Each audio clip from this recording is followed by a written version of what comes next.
this place anyway? What the hell? I'll take care of that direction. This mansion is gigantic. I can't believe. What the hell is this place anyway?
What's up, everybody? Welcome to the Wardcast. Every Saturday, we're here live for your viewing or listening pleasure at 5 p.m. Central, or 9 minutes after, to talk about what matters most: video game news, machinima, survival horror, and just games in general. I'm your host, Sean Clark, alongside some people. Who are these people?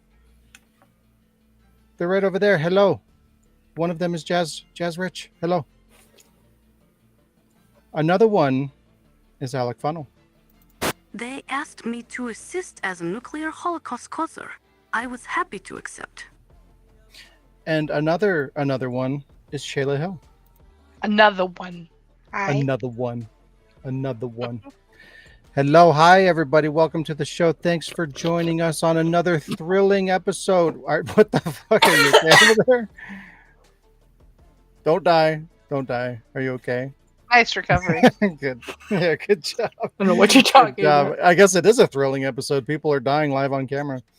Yay! Yay! We're quickly approaching episode 300, which is crazy to think about. And spooky season is right around the corner.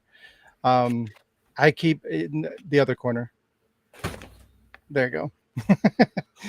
So yeah, I mean, I think I talked about this pretty much every time we get to this point of the year, but like I always plan to do a bunch of like holiday things and Halloween things and Christmas things, and I always fail, but we're going to try it again. We're going to see what happens. I'm going to give it a shot.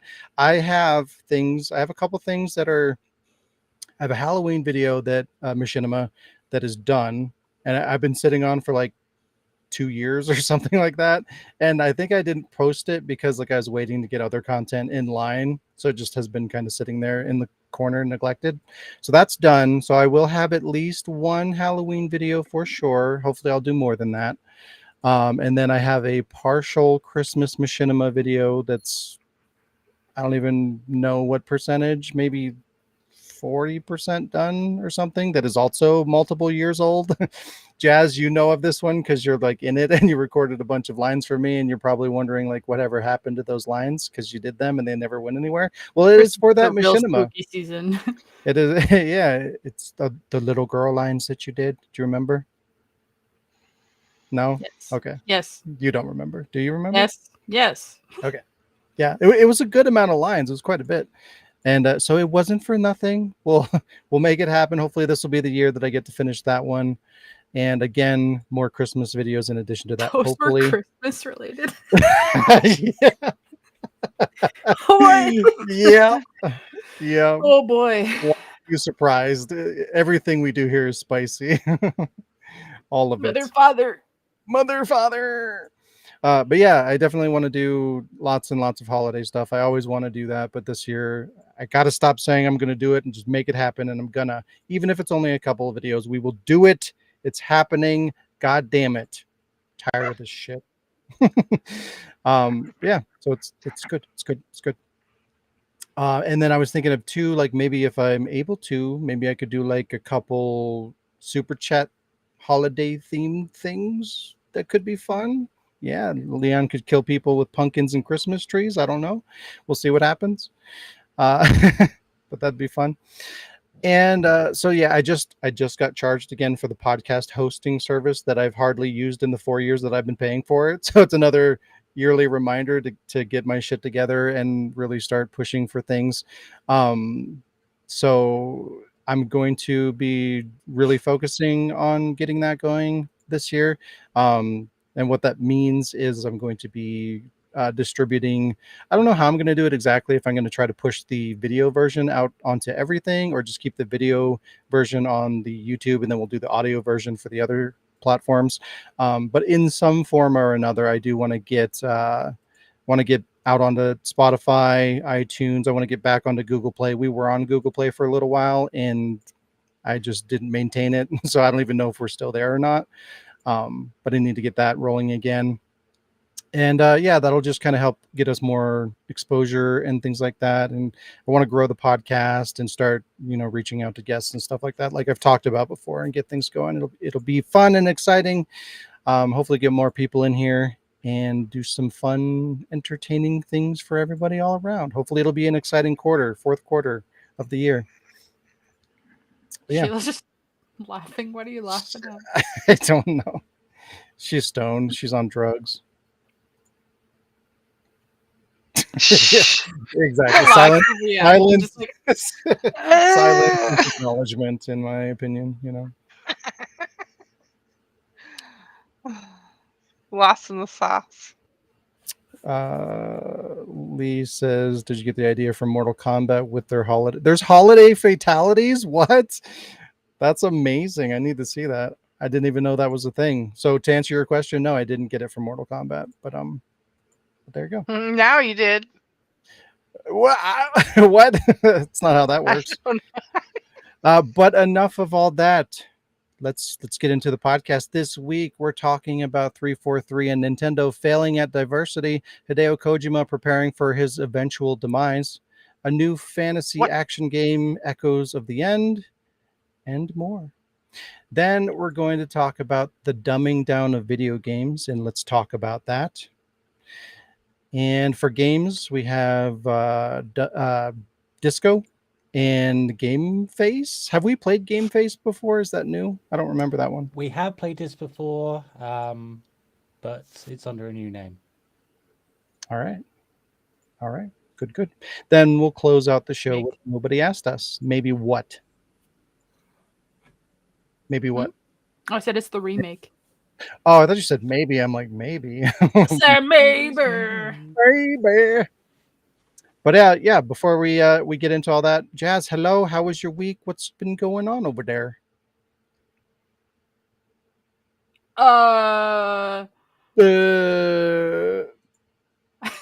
Great.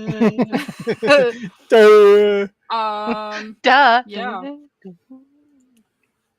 I know you weren't prepared to talk about your week. This is a new concept for the podcast, so take your time. It's fine. Not prepared to remember it. It happens. I don't think I did anything special this week. Just your typical work and stuff. We played Repo. Yeah, we played some Repo. We actually ended up doing really good, and then fucked it all up because the game was like, "Hey, you guys are getting too good. Y'all need to stop." And threw everything at us, so we lost it all. A lot of pits for me. Yeah, we kept going after that. That's not even at the hard parts, Alec. You just literally walked into pits nonstop, even when we weren't there to watch you. But some funny clips happened. I did throw a hammer at Sean. In my defense, he said throw something at me. That's not what I had in mind. That's what I was holding. There was a duck. Like, you could have thrown the duck. It was already flying around. and it wasn't like a hammer. It's not just like, oh, it's a hammer. It was a fucking big ass sledgehammer. I'm just like,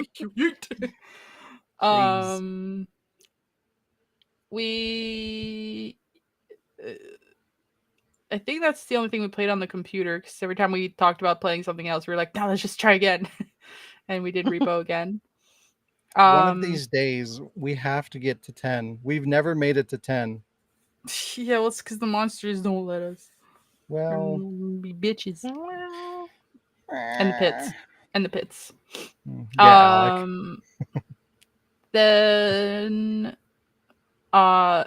I got excited today and then disappointed again. So I ordered a Life is Strange T-shirt on Amazon, and then after it shipped, I got an email a couple days later that I was getting refunded, and I was like, "What?" So I emailed or I reached out to the contact or the seller, and I was like, "The fuck? Like, what's the refund for?" And then I got an email from Amazon saying that the seller had deleted their account, and so they couldn't send my message. And I was like, "Okay." So I just got a refund, I guess, because of that. But then this morning I got a notification that the t-shirt was like out for delivery. So I was like, "Ooh, another free t-shirt." Which would have been awesome because this is from before the storm, and as Chloe, you have the option to steal that t-shirt. So I felt like I could have been stealing that t-shirt. And then when it said it was delivered 30 minutes before the podcast, I went upstairs, and it wasn't an Amazon delivery for me. It was for one of the housemates, and it was my t-shirt wasn't there.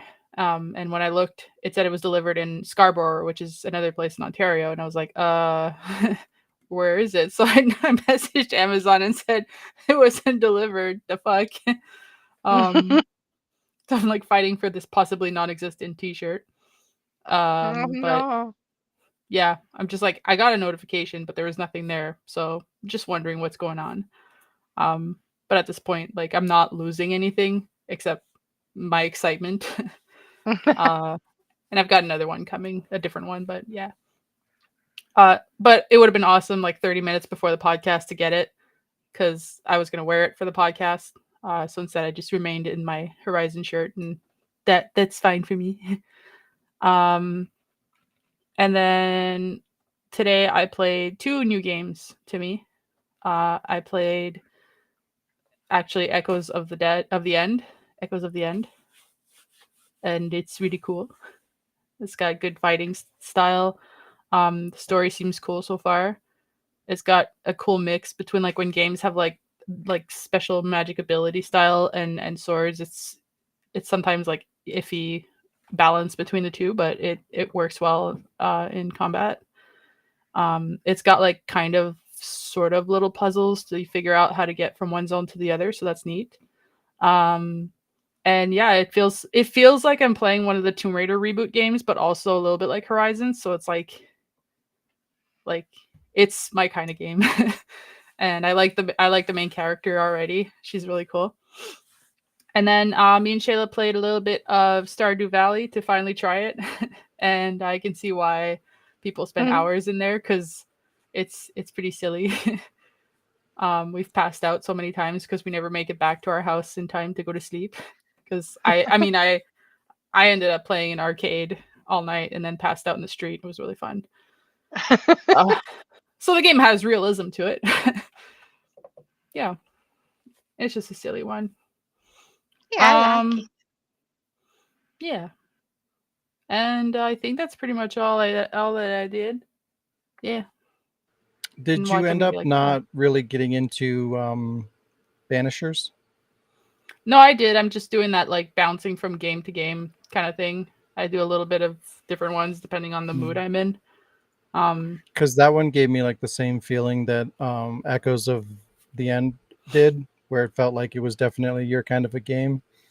So I was just curious if it ended up being or not. It doesn't feel the same as that game, but that game did have like the similar style of like my kind of game as well, like a good strong story.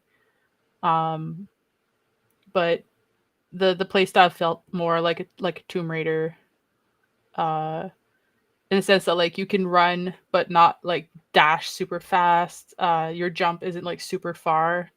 Like they're not making the character like the character has special abilities, but like they're not like you can jump like 50 fucking feet away and like if you don't run to jump a gap, like you're gonna miss the jump and you're gonna fall, which I've done a lot. And when you fall down like a pit or a cliff, it's not like, oh, you're back up there and try again. Like it's you're back up there, but you lost a little chunk of your health. So it's kind of cool in that sense. Um, Now I know the graphics have some issues, but like I don't care. I'm really enjoying it. And I never really care too much about that stuff if I'm enjoying the game and like the graphics are nice. It's just like in the cutscenes when they change the perspective, like you can see like the switch. And that might just be like what I set the preference to. Like you can set it to um performance or story. I think I don't know, there's different options of what you want to set it, whatever it is. Terms. There was a lot of words when I started and I was just excited to start, so I will continue it. And also this morning with Noreen, we watched a documentary interview on Disney Plus of about Bruce Willis, and it's like his wife interviewing with Diane Sawyer, and it was really good. I want to buy her book. Like his wife Emma, she wrote a book, apparently like about the the frontal dementia thing. Frontal. I hate Fun when I get old. something turtles. Yeah. Turtle fuck? Funny dancing turtles or something. They have like words to figure out what the three letters are, but I forget what it is, which is pretty funny. But yeah. No, it was sad, obviously. Because they take you through like their entire like them meeting and then like their life together and then like when she found signs and then like how she's Mm. coping with being the caretaker and stuff and then like how he's doing now and like all that stuff. And it wasn't like it wasn't as sad.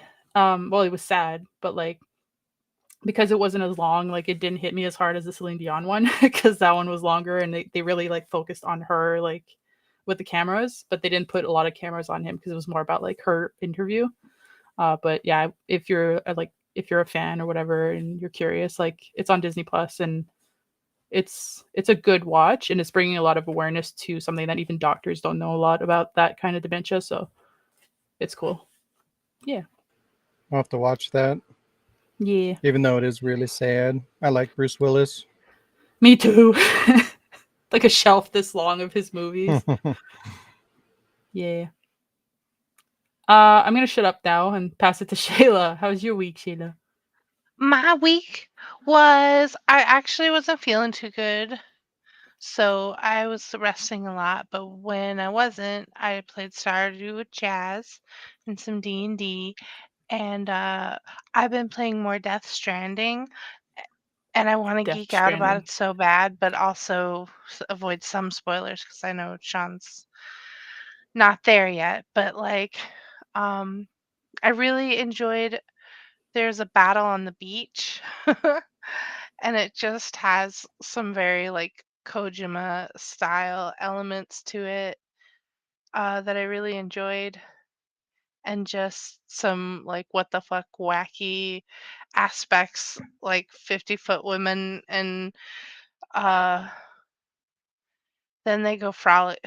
It's very, it's like it gets crazy, then interesting, then wacky, and a little bit like almost facepalm silly, but it just makes me want to play it some more. So that's what I've been doing, I playing. I need to get back to it. I'm like right on the edge of like not being able to go back to it. I can feel it. So like I need to do it before it's too late and have to restart it again because I Yeah, really that don't would want be to do that. horrible. Yeah. Yeah, I'll probably play it again this week. I've you been really should. wanting to get back into it. So Yeah, because I want to know what you think of chapter 10. So yeah. is it dumb or just goofy or It's no. There is there is am I one gonna hate it? really. I don't know. That's Oh why I wanted no. to see.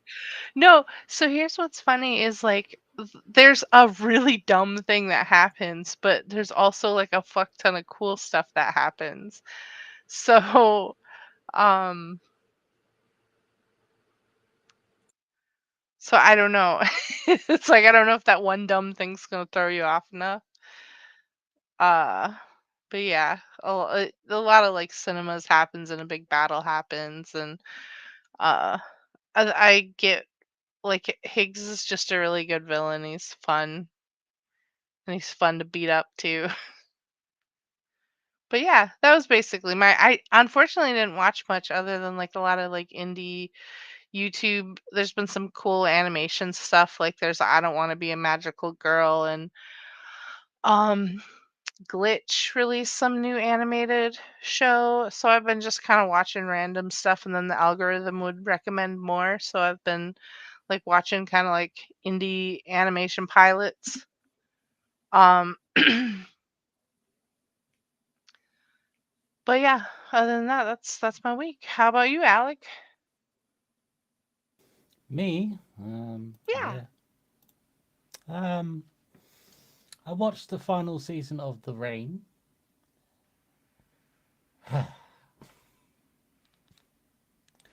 Right, so it seems like all the characters just change their minds like every episode in season 3.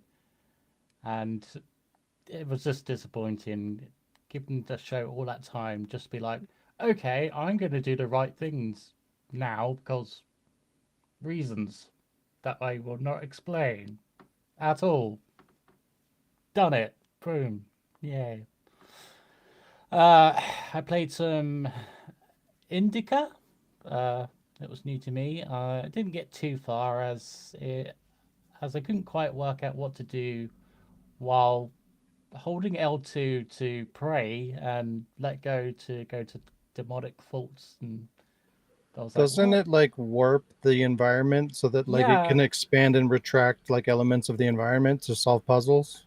yeah, I was doing that, and it's just like I got to that bit, and it's just like, well, where else do I go? And I gave up on it. I was like, all right, fine.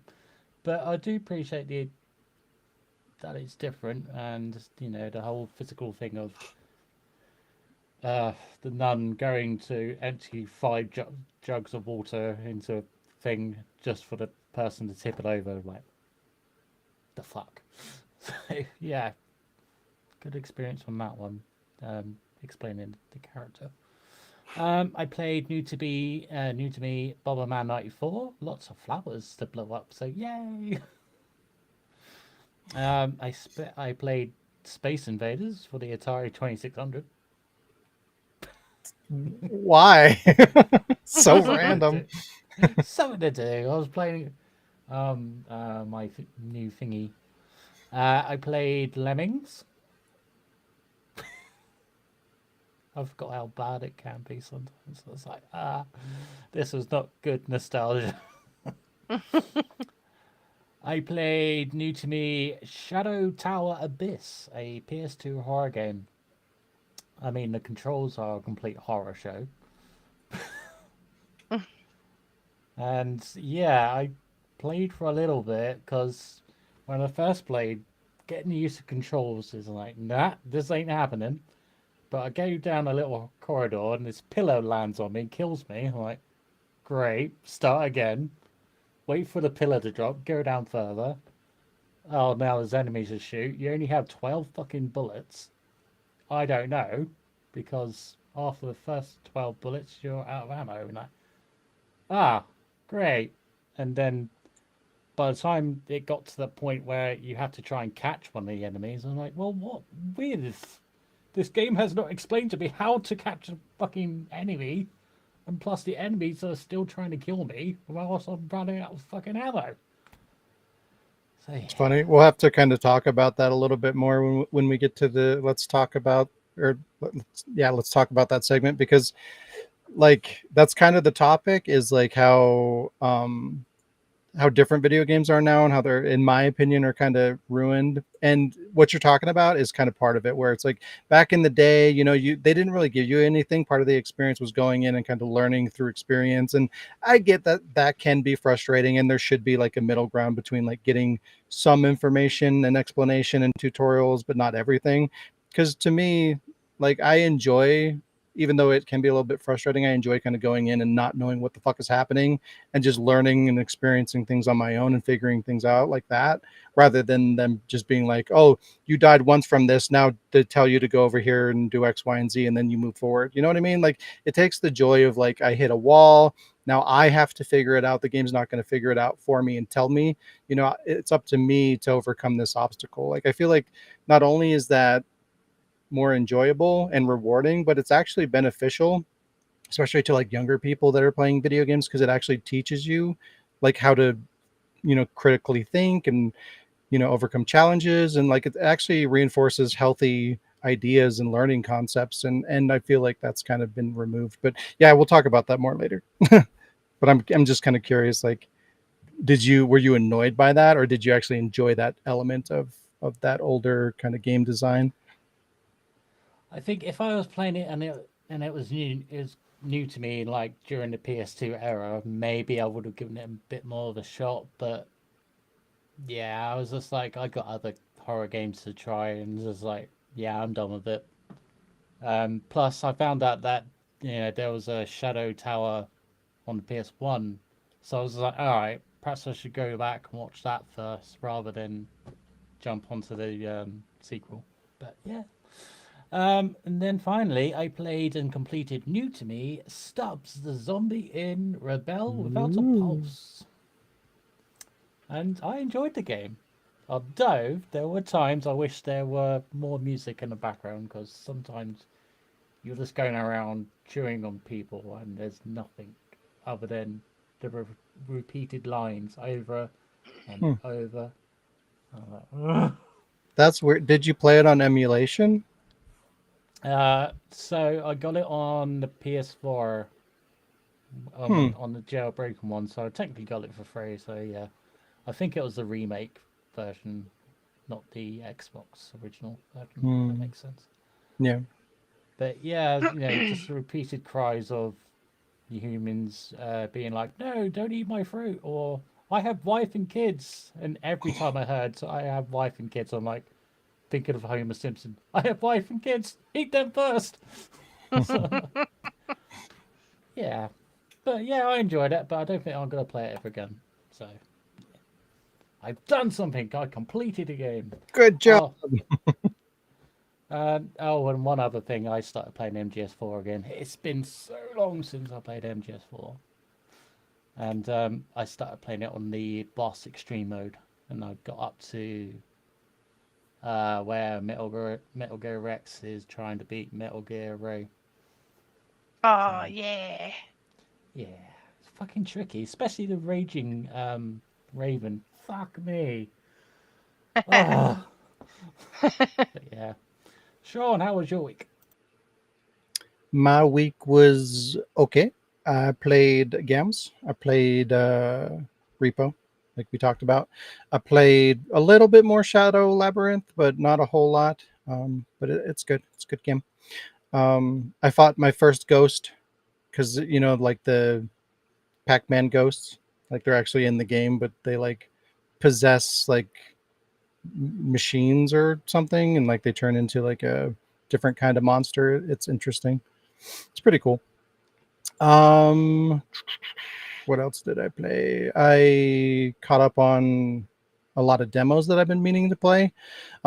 Usually when I talk about one of the like these upcoming survival horror games, I typically will, favorite it or wish list it on Steam or whatever, and I intend to download the demo and give it a shot and kind of follow up, but I haven't really been I haven't had the time to do that. But this week I was able to kind of do that a little bit. I didn't get to play everything I wanted, but I did play a couple of them. I played the demo for SSR Wives. We didn't talk about this one. This is one I came up across just watching YouTube videos. And it's weird. It's kind of like PS1 style graphics and like tank controls, survival horror, but it's got kind of a like anime aesthetic design to it as well, which is interesting. You don't see a lot of that. It kind of reminds me a little bit of Trag, for the 4 people in the universe that know what that game is. Yeah. But yeah, or maybe even like what was that game? Fuck. Air effect? Yes, thank you. Thank you. Yes, Fear Effect. Because I was kind of like that as well. But yeah, I played that, and it seems like it could have been good, but it's completely and totally ruined by the worst camera that I've ever seen in my entire life, and that's including Dino Crisis 3. So Don't say that. yeah, so not good. It's so bad, in fact, that I recorded a little bit of it to Oh. show you. Um, I hit the video cap for um like the live videos that I can display. So I'm going to play this, but we won't be able to talk over it because it's it's dumb. I don't know. So I'm going to play it real quick and then we'll talk about it.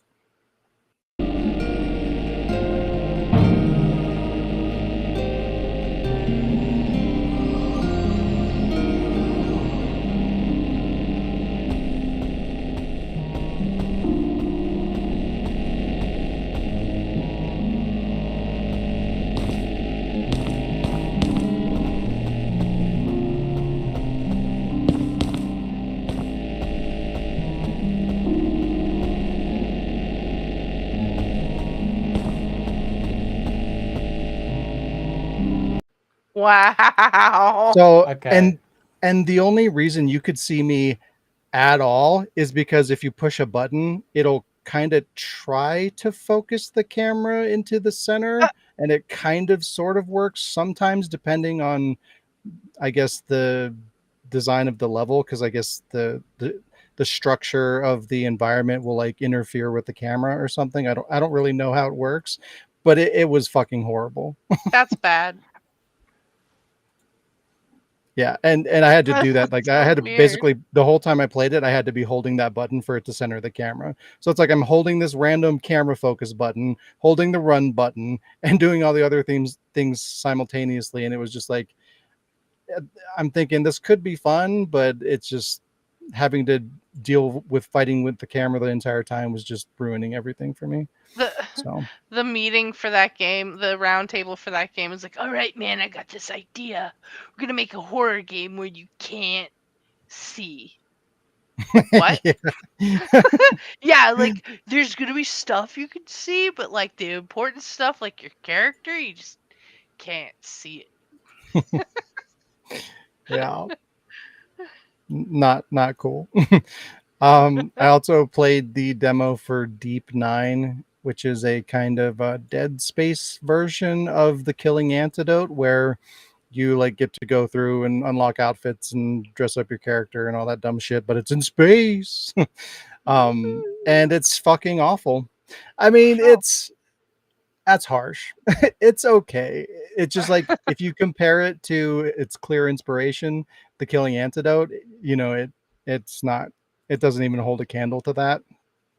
And it just kind of makes you really appreciate how good The Killing Antidote actually is in terms of just everything, the way that it plays, the mechanics, the visuals, like all of it is like really, really impressive, because the alternative is Deep Nine and it's not great.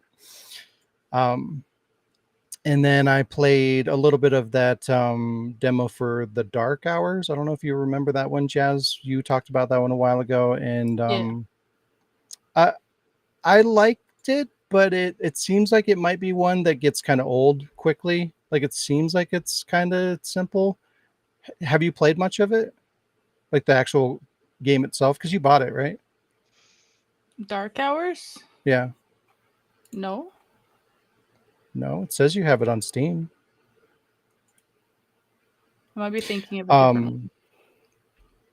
But yeah, I mean, it seems like it'd be cool and probably way better, playing it with friends. It's just, I, for me, like there are good horror games out there that leave you completely defenseless, but I don't know. It's just more enjoyable if they give you some kind of way to fight back. Like even if you're weak, or like this is part of why survival horror is good, is because like you have limited ammo. Like you can fight back, but it's restricted.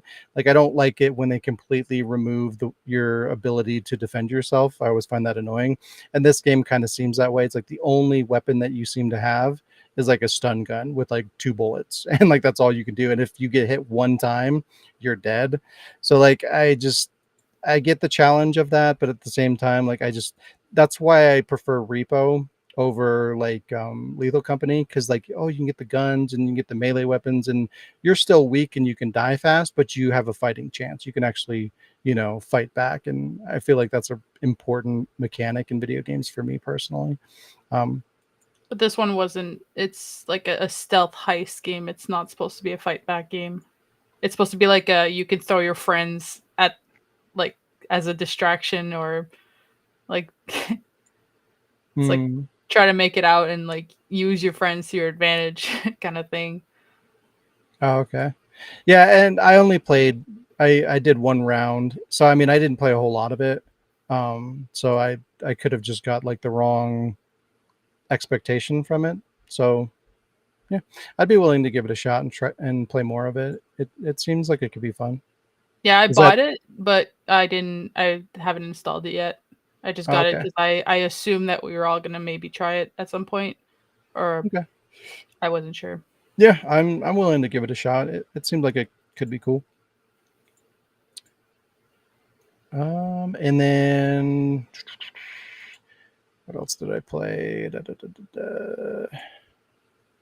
Oh, I tried to play another game that we talked about. It wasn't a horror game, but it was Steel Seed. I think it's kind of like a kind of action stealth, but like spacey high tech kind of game.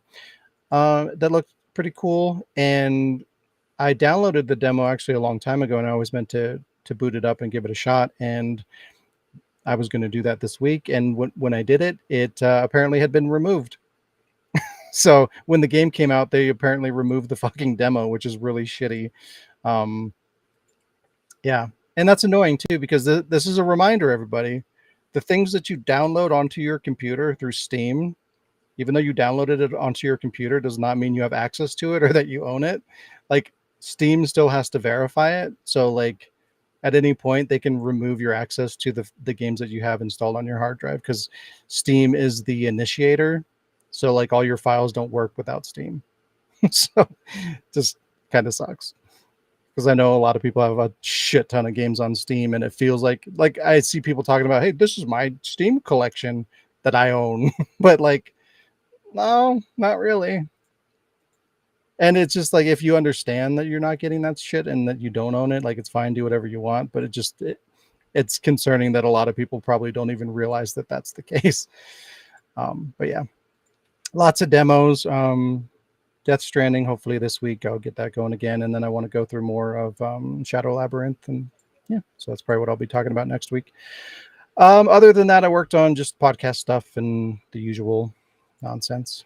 So yeah, no show and tell this week, which means almost an hour in, it's time for some news.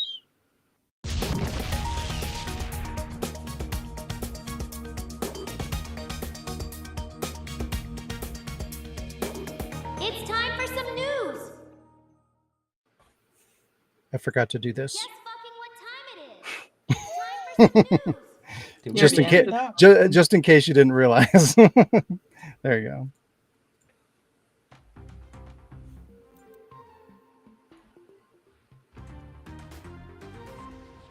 Hideo Kojima has realized he won't live forever and has made plans to keep his legacy going even after he's gone. What's the plan? Throw everything on a flash drive, obviously. Kojima's legacy, his future plans, all his game ideas, the holy grail of gaming is all sitting on a USB stick currently in his personal assistant's possession. Hopefully this doesn't put a target on this poor person's back. That's a big burden to bear. Could you imagine if they lost it? Or like knocked over a glass of water on it? Jesus Christ. Anyway.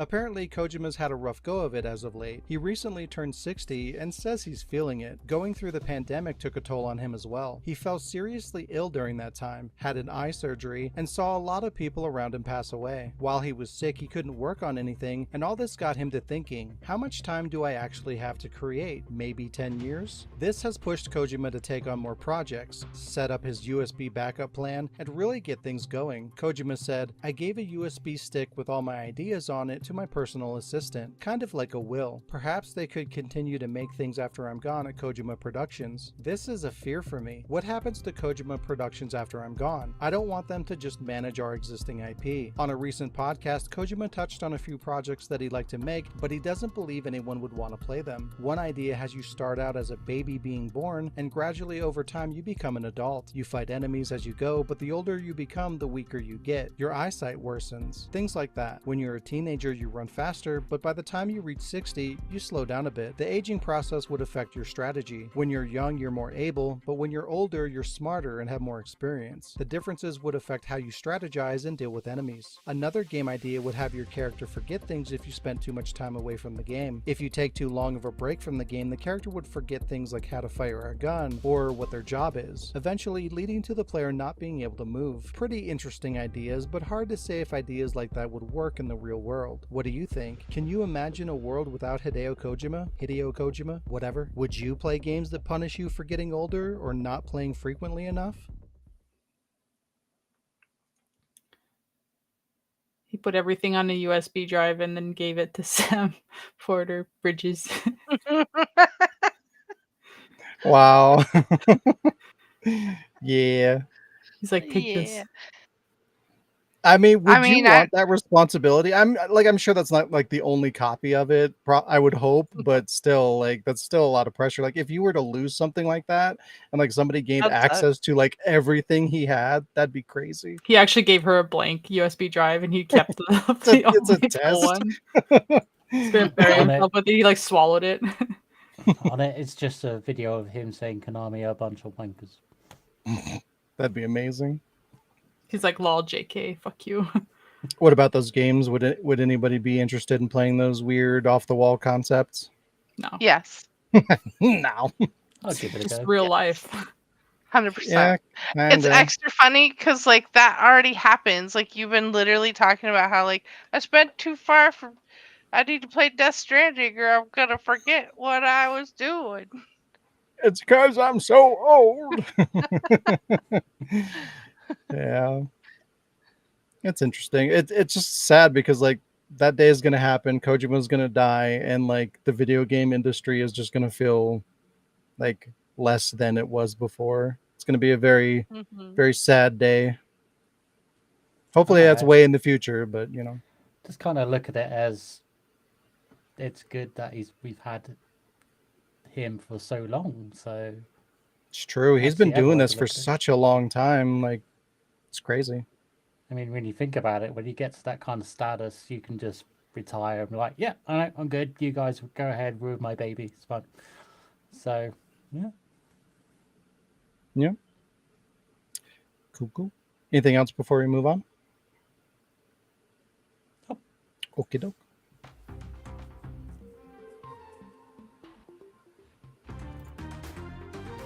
Holston gets a new trailer and playable demo, and it looks awesome. Holston is a survival horror game with a retro paint job, but there's nothing retro about it. This incredibly ambitious title offers multiple layers of gameplay, including stealth, isometric exploration and puzzle solving, over-the-shoulder close quarters combat, first-person driving, and more. The Resident Evil 4 inspiration is real, from the main character design to the combat. Set in a small seaside town in 90s Poland, you enter the town to investigate a supernatural calamity that's taken over. Holston has no release date yet, but is expected to release in summer 2025 on PS4, PS5, Xbox One, Xbox Series, Switch, Switch 2, and PC. Let's just hope for a physical release. Come on, Limited Run. You got this. That game looks pretty really cool, I think. It's probably a divisive one, you know, that there's going to be people that it's not for, but if you kind of like the retro stuff and the modern stuff, it's like a really neat kind of blending of the two. I played the first demo that they released, and it didn't have any of the combat. It was just like the kind of isometric puzzle solving and exploration kind of element of it, and it seemed pretty cool. But I'm more interested in like how that combat works. The combat looks really cool. And this new demo supposedly has more of that going on. So I downloaded that. So I'll probably try to play that demo this week as well. And if you guys want to try it, you can download the demo on Steam too. Yeah, I probably will. It was supposed to come out summer of this year, but summer's almost over and there's been like no updates or information about it outside of this demo. So it's probably not coming anytime soon. Fucking these damn indie developers Summer killing ends me over tomorrow. here. Yeah, so it's probably not going to come out until probably, if I had to guess, if we're lucky, mid next year. But it looks really, really cool. Yeah, I'll probably just watch someone play Oop. it because it was hurting my eyes. So if I'm gonna watch someone do it, I'll just have to pause it every now and again and like, Just okay. like the pixelation of it, or Yeah, it's like when it was switching, I was like, so yeah, it's fair. Like I said, it's not for everybody. You know, it's just like I feel like the people that are into that kind of a thing are going to like Will get really something really, like it. really, really cool out of it. So yeah.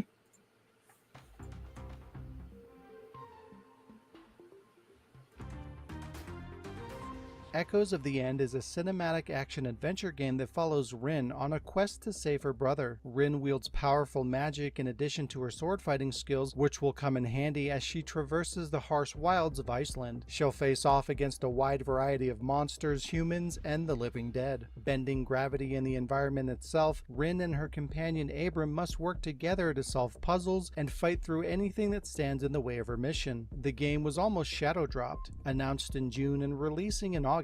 Though Echoes of the End shows some promise, expectations may need to be lowered as it appears to be a budget game launching at $39.99 with middling reviews averaging about 7 out of 10. Extended gameplay and coverage reveals the game is a bit unpolished with some awkward gameplay mechanics and less than ideal animations. This could be one to keep an eye on, maybe picking it up on sale sometime down the road.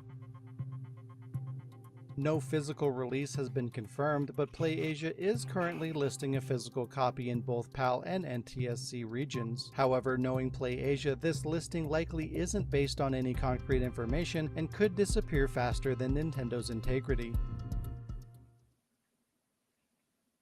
Nintendo catching strays. Well, they deserve all the strays, all of them. Fuck Yeah. them. yeah. I have to Yep. admit, when I was watching the clips, the gameplay, I was just like, yeah, that looks a little off in some things. I was like, okay, I can forgive that because sometimes it just happens like that.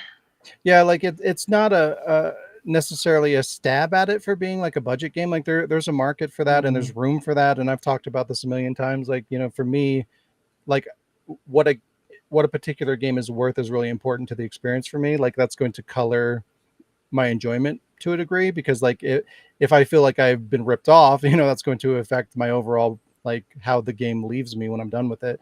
Or if I like get a really good deal on a game and I fucking love it and it's amazing, then like that's even better, right? So it actually affects kind of like the overall package. So the fact that it's out the gate, it's $40 isn't necessarily a bad thing, and it also does kind of explain why there is that kind of little bit of a jank there because it is a budget title. So you know they probably didn't have the budget to make super smooth, amazing animations, and that doesn't mean that it's going to be a bad game by any means.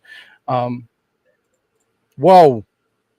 Welcome to the Wardcast, everybody.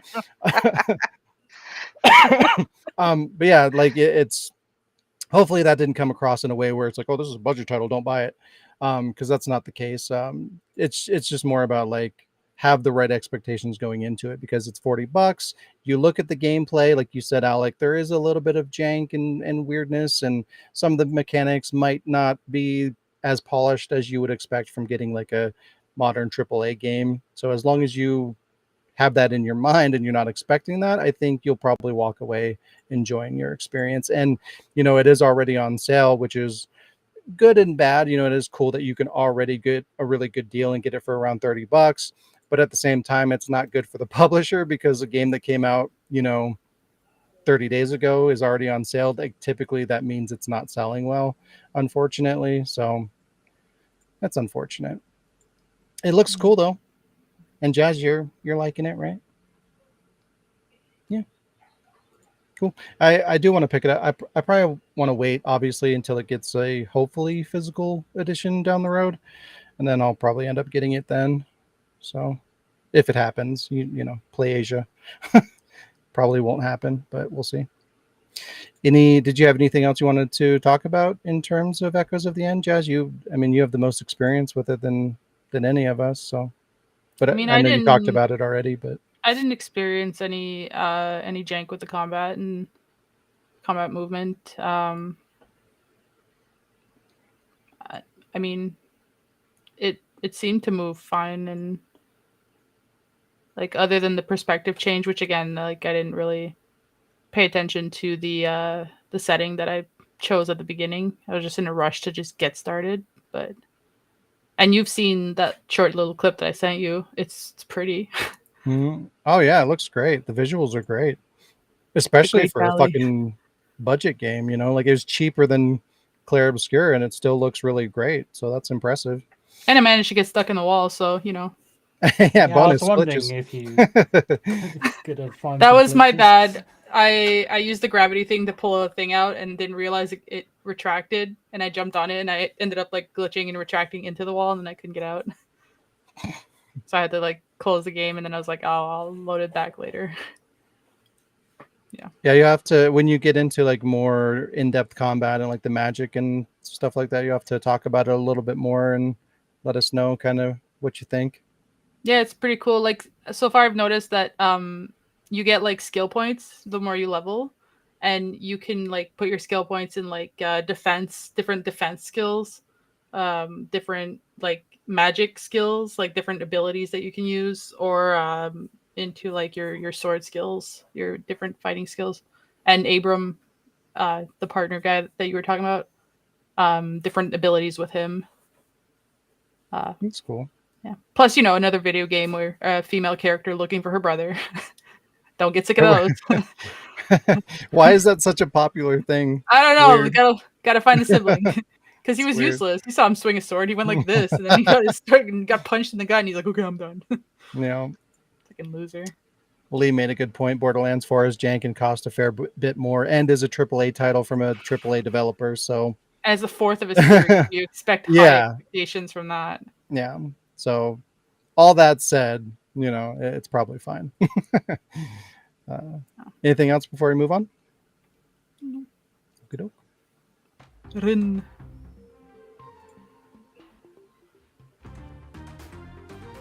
EA is coming down hard with layoffs as they quietly cancel a new Titanfall game. Last year, EA eliminated 670 positions company-wide, including more than 20 within Respawn, the developers of the Titanfall franchise. Earlier this year, following the underperforming launch of Dragon Age: The Veilguard, EA restructured BioWare, moving around some of their people while laying off others. Now, they've laid off another 300 employees, including roughly another 100 from Respawn, which contributed to the cancellation of an unannounced Titanfall game. The reason behind the cuts is your typical corpo speak, yada yada, continued focus on long-term strategic priorities, changes to the organization, aligning teams, future growth, yada yada yada. Yada yada yada. Fans of the Titanfall series have been waiting a long time for the series to make its return, and unfortunately it looks like the wait just got a lot longer, if not permanent.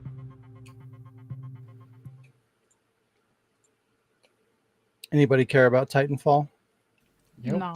I haven't played it, unfortunately, so I wouldn't know. I heard the second one Every was time really I good. see that, Go ahead. every time I see that blue character you showed, that's so goofy looking. Yeah. Yeah, I played a little bit of the first one, and I thought it was cool. Like it was fun. It was a little gimmicky, and it had like no story. It was just completely multiplayer, which is fine. I don't think it's fine for a full price AAA release. I feel like there should be some kind of story attached to it as well, or have like a really beefy multiplayer experience, which it did not have. So, I thought that was kind of lame. But it had potential, and from what I heard, they lived up to that in the sequel. And it did have a story, and it seems like they kind of fixed everything that they failed at originally. So it's kind of sad to see, like, they're kind of dead in the water at this point. I know it did have a pretty big fan base, but it's fucking EA, There's only so much hope and optimism you can have for any games that company's producing. unfortunately. It's kind of lame when you think about. There's so many games that EA publish that are like wow, that's really cool. They published that, and then it's like they did nothing with it. Hmm. Like Dead Space, they killed That's that what I was franchise. thinking. Yeah, Dead Space, Alice, Shadows of the Damned. Like, I mean, Shadows of the Damned got a re-release, but it's just like they Oh yeah, they released, did produce that. That's they funny. published a lot of cool stuff, but just didn't do anything with them. Yeah. EA jobs. It's- It's in the shitter. yeah, It's in the pretty can. much. Alrighty, we got one more. Um, so we're probably, I mean, we still got our segment to do, and then we've got 2 games, and nobody asked us, do we want to go over, or do we want to try to cap it at hour and a half? I It's don't up to you know. guys. So totally up to you guys. We can do it. We can do it. Let's go. All right, here we go.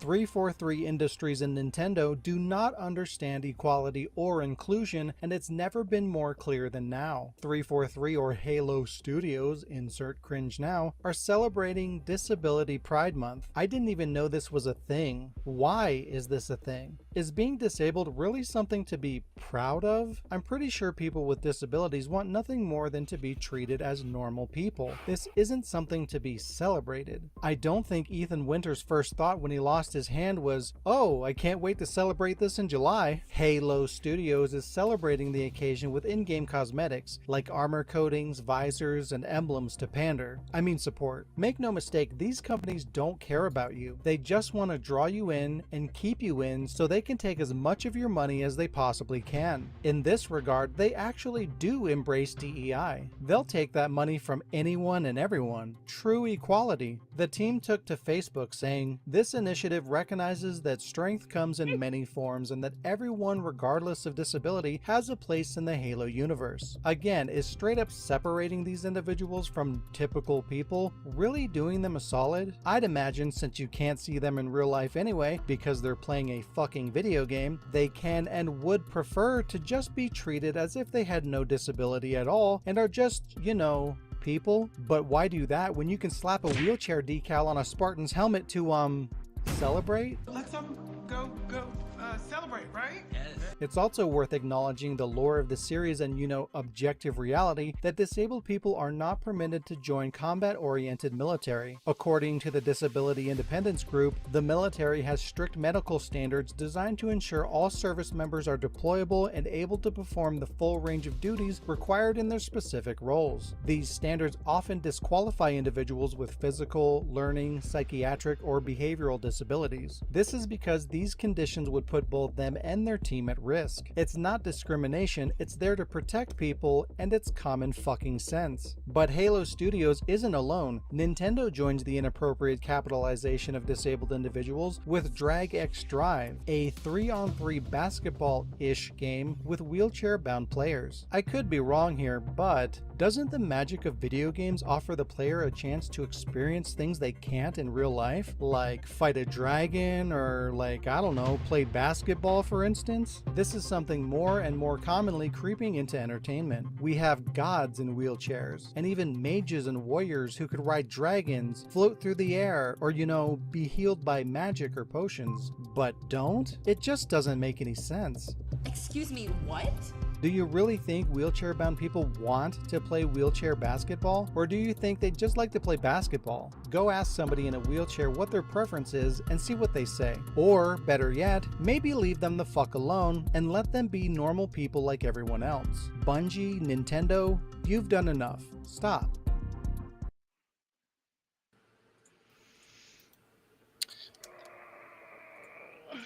Are you pooping your pants over there? Just a little bit. And I'm just curious, like maybe I have a different perspective in this, but it just like if I was like in a wheelchair, for example, like I wouldn't want to be, or for one, I wouldn't want to celebrate something like that. I would want to overcome that and move on with my life. It I wouldn't want to be known for that, and to because like that's kind of what you're doing when you're celebrating that. It's like, I'm happy and proud of this thing, but usually depending on the disability, it's not for everything, but like if you ended up in a wheelchair from like a car accident or something like that, Ethan loses his hand or whatever, that's not something that you would want to celebrate necessarily. Like I just feel like it just would make me feel personally awkward that it's like, okay, well, so I get this wheelchair game because I don't get to play normal basketball. You know what I mean? Like, wheelchair basketball exists for people in wheelchairs because they can't play normal basketball. Like, if they had a choice, they would just play the normal basketball. And that's one of the many magical things about video games, is it allows us to do all these things that we can't do in our everyday life for a variety of reasons. Whether it's fantastical or dangerous or unrealistic, or you can't do it in your personal, like, that's kind of like one of the interesting things about all these simulator things that are coming out. It allows you to I do know, and stupid things that are just day-to-day jobs that other people do, but it gives you access to just kind of do that, right? So it's just like it gives you all these options. So I just feel like when you're narrowing things down to these very specific things, it just, I don't know, I feel like it points people out and separates them into these pockets of people, and it just, to me, it feels weird and gross. And if I was in a position to where something like that affected me, it would bother me. It would make me feel uncomfortable. So I just kind of relate to that feeling. And to me, I feel like that's shitty for these developers to make these people feel like that. Like, they should just feel like normal people. They are just normal people, like, why make them feel like they're not?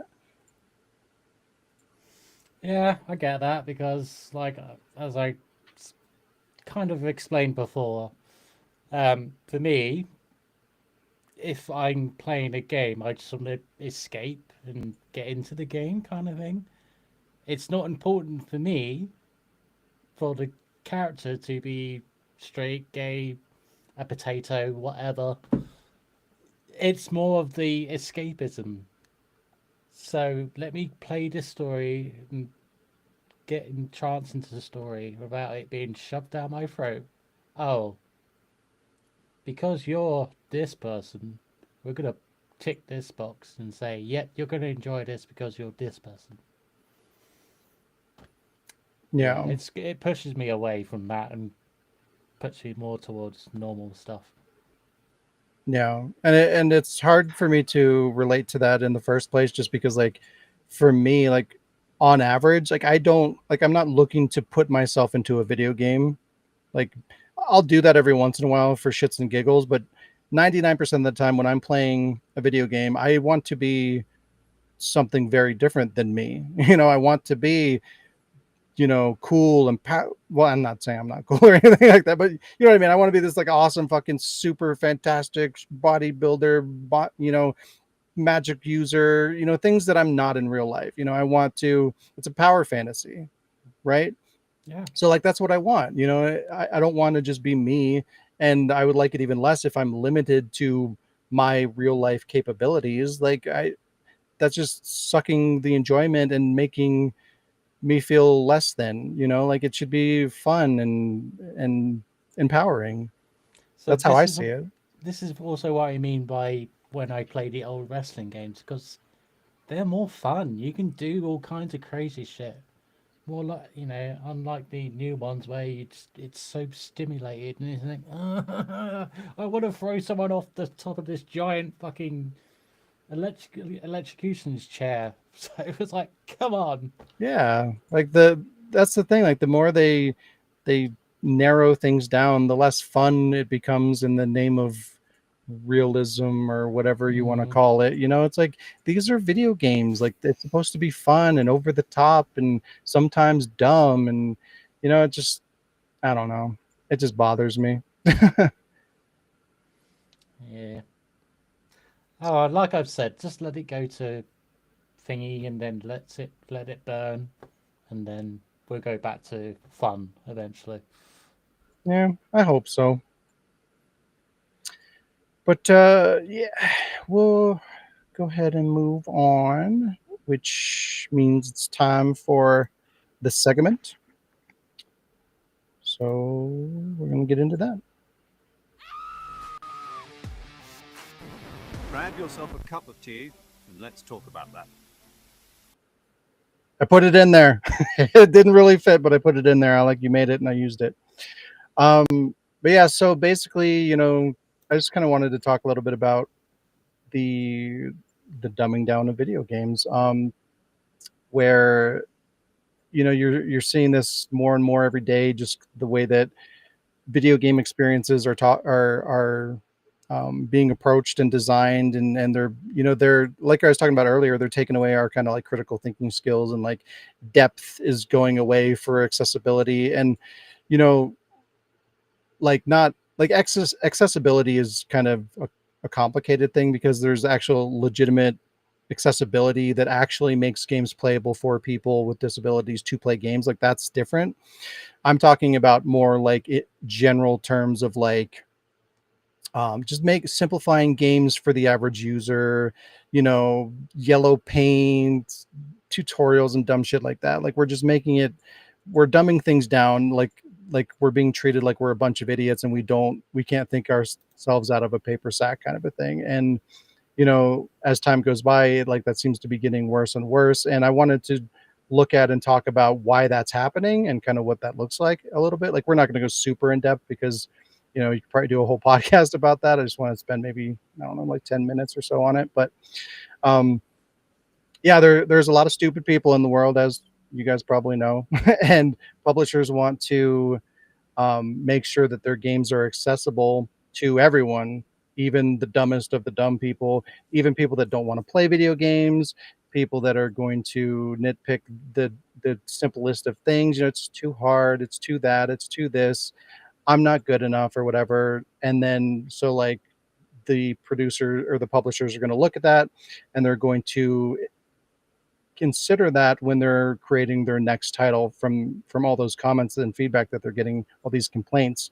And that's why things are getting more simple.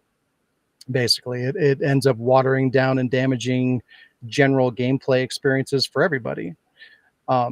So let's start by looking at one of these stupid people that I'm talking about, people that contribute to this whole process. Someone who plays a lot of video games, sucks at them, complains about their design, and is a big idiot. DSP? Dark Side Blue? Yes. See, you guys even know. That's funny. So, so we're going to talk about him, and then how guys like him impact game design directly.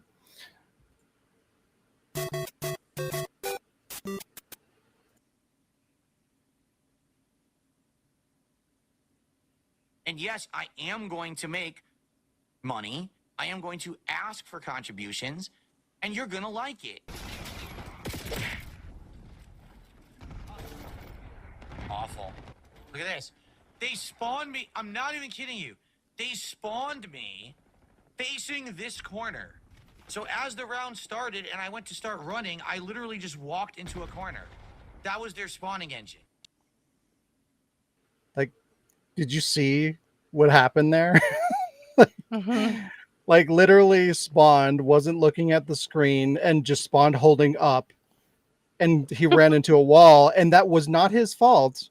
That was poor game design mechanics. So, yeah. He spawned behind me again. Yo, the game is so bad. I literally can't move right now. Look, I'm trying to move. The game caught me on the edge and wouldn't let me move. I'm walking. I'm like, you won't do anything. Are you retarded? Great. Hit me, so now I'm in the grass. I have no momentum. What do you want me to do there? Nothing. Whoa, did you see that? I shouldn't have hit her, but it counted because it was super delayed. Dude, what do I want to do? There's so much fucking traffic. What the fuck do you want me to do? Look at all the cars in front of me. Nothing he could do because there's too much traffic. Like things like that. Like, so if enough people say that, it's like, oh, okay, well, traffic goes away. Or it's like, we'll have two cars instead of, an actual obstacle to have to avoid. It's crazy. Are you kidding me? I was doing fine. All of a sudden, he pushed me off. All of a sudden, I get pushed off the end. What happened? Yeah, this is awful. It's legit, dude, it's legit awful. I'm still trying to figure out why they think this is fun. And watch him shoot. Watch how much he misses and how he reacts to this. Fun.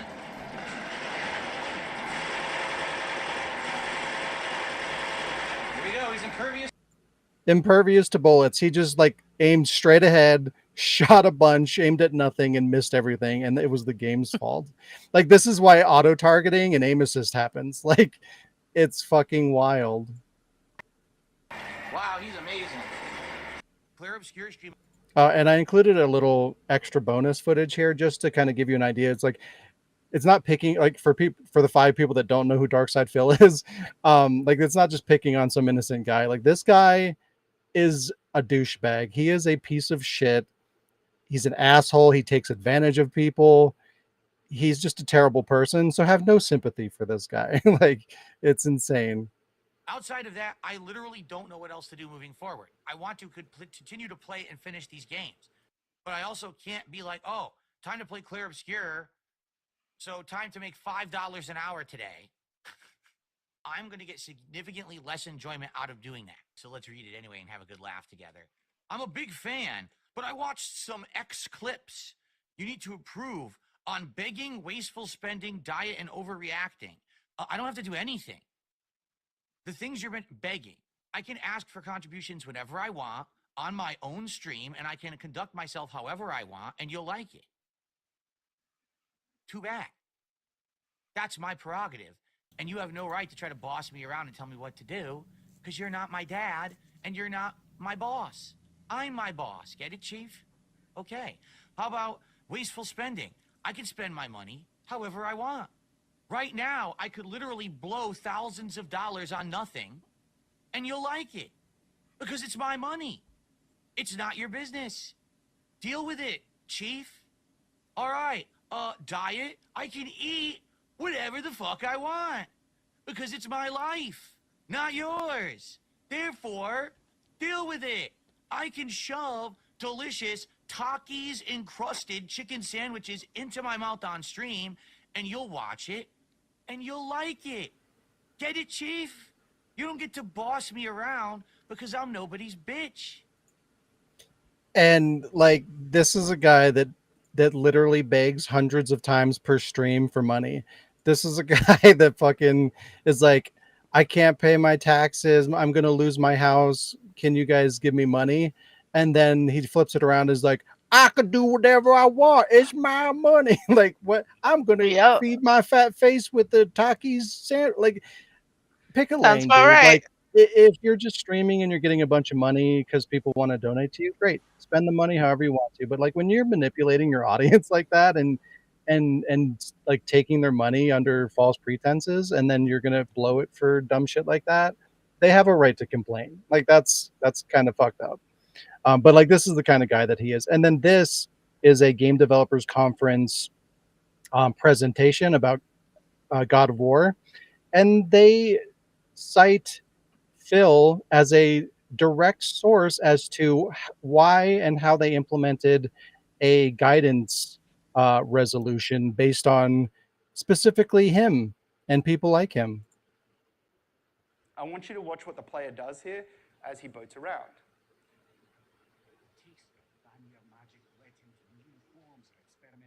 We're back. Levels of depravity. Look where we are, we're back.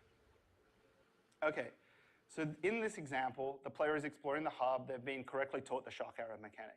And thanks to the design work done by Kai Zheng, they've also been told that shock arrows mean interesting themes and that there's a lot of different variety and a lot of different gameplay, right? So we've made a convincing promise to the player. So watch it one more time, and I want you to watch just what the camera behavior does. The taste of vanilla magic led him to new forms of experimentation. We're back. New levels of depravity. Look where we are, we're back. Boom, and there it is. He saw a shock crystal, right? He has been taught correctly. He has been promised. See that? Like, the lingo used there, he's being taught. They're teaching you how to play the game, and they're implementing like the camera's going to focus over here because you're too dumb to find this item. The thing's going to sparkle and glow because you're not going to find it otherwise. And like typically that's because they're not paying attention. You know, they're not using critical thinking skills. They're not looking at the environment. They're not actually exploring. And these are parts of the gameplay experience. Like, I don't need to just be blindly guided to the destination. Like, why? It's not an enjoyable experience. But you know, when dumb people like that are bitching and complaining that they're running into furniture because the game is making them do that, they're going to find ways to make that not happen. So that can mean a variety of things. It could mean the game will automatically guide you around the furniture, or they'll just remove the furniture, or you know, they're going to do these things reactively to dumb down the gameplay experience to accommodate people like him. And then, and this isn't just isolated to like general players and streamers and stuff like that. This is in the media too. These people are everywhere. They're in the media. This next one, this Dean Takahashi, this guy is the editorial director for GamesBeat, higher level position, journalism.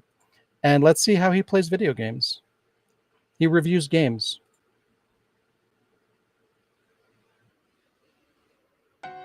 Oh, I've seen this.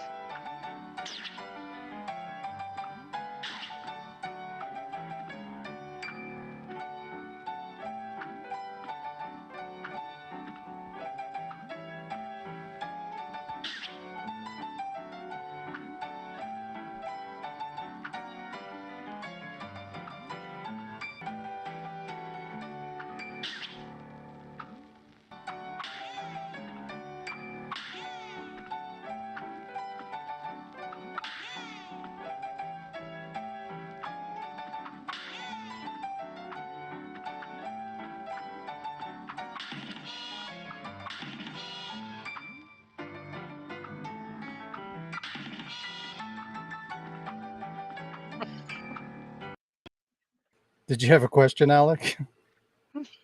Okay, I thought you had your hand up. But yeah, like this should take like 2 seconds to run through. Like, this isn't rocket science. And what's even more ironic is this is one of the tutorials put in place for people like this, and he still can't fucking get through it. Like, I mean, just barely. It's taking him forever.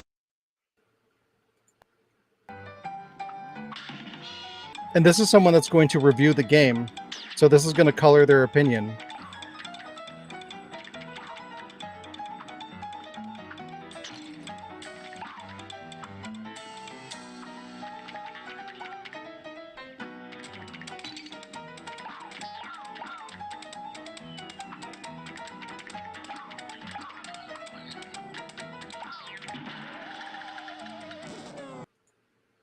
So he died, what, 20 feet into the first level?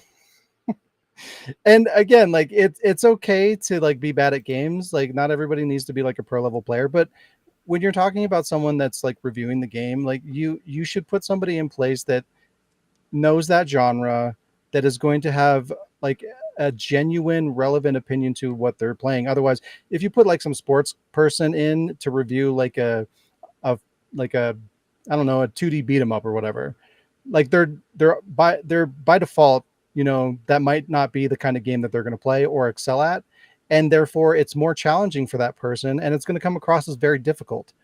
But it's not for that person. So like, you know, to put journalists in to play these games and they can't even pass the tutorial or level 1, and then they're going to go and they're going to write a review that's going to affect other people's opinions on that game, that's a problem.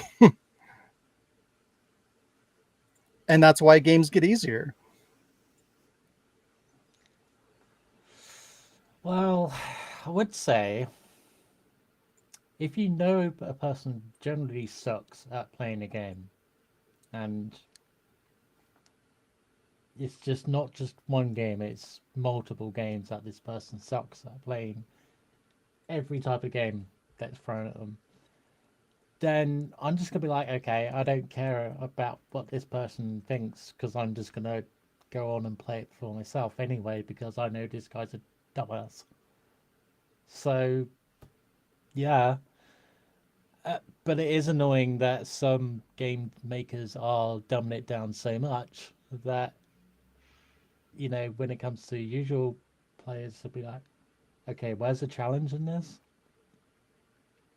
So yeah, it can be frustrating because when they did feedback on Death Stranding, and I hear it from you, Sean, a lot, that there's just not a lot to do. You just walk in A and B.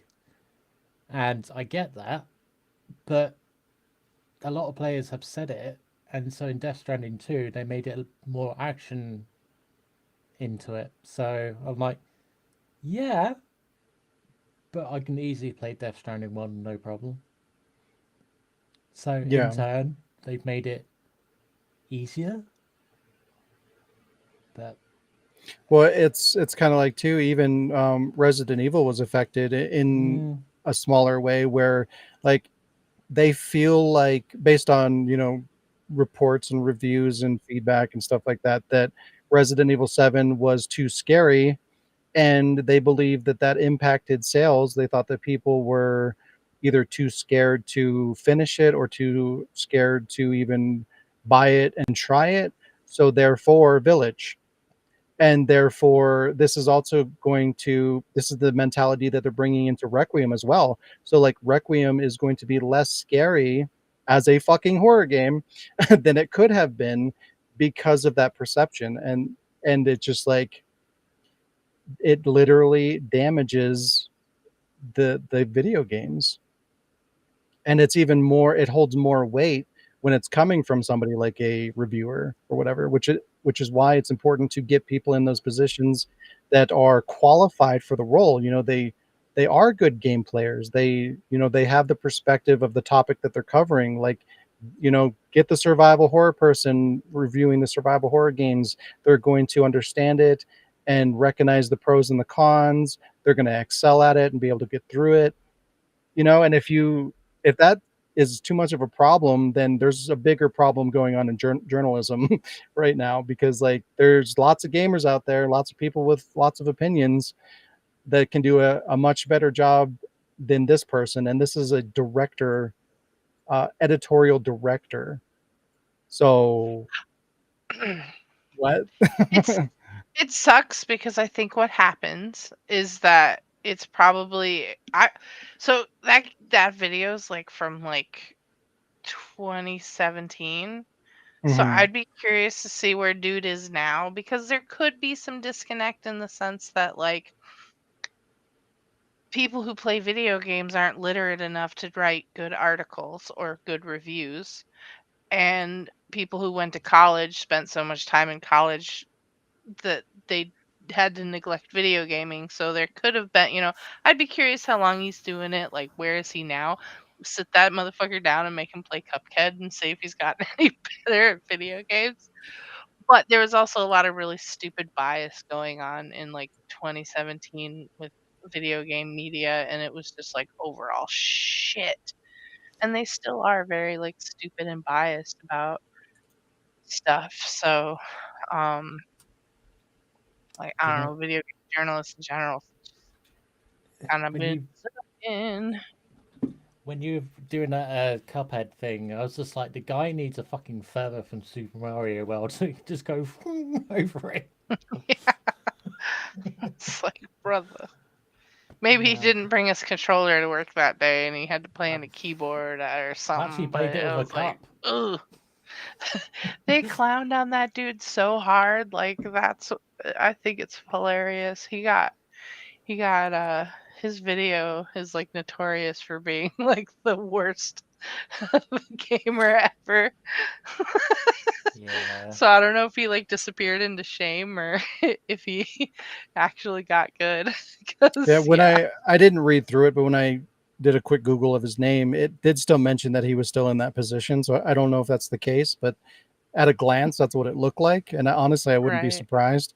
And like, again, like, you could implement some of these things in as like optional ways to play a game, for individual needs.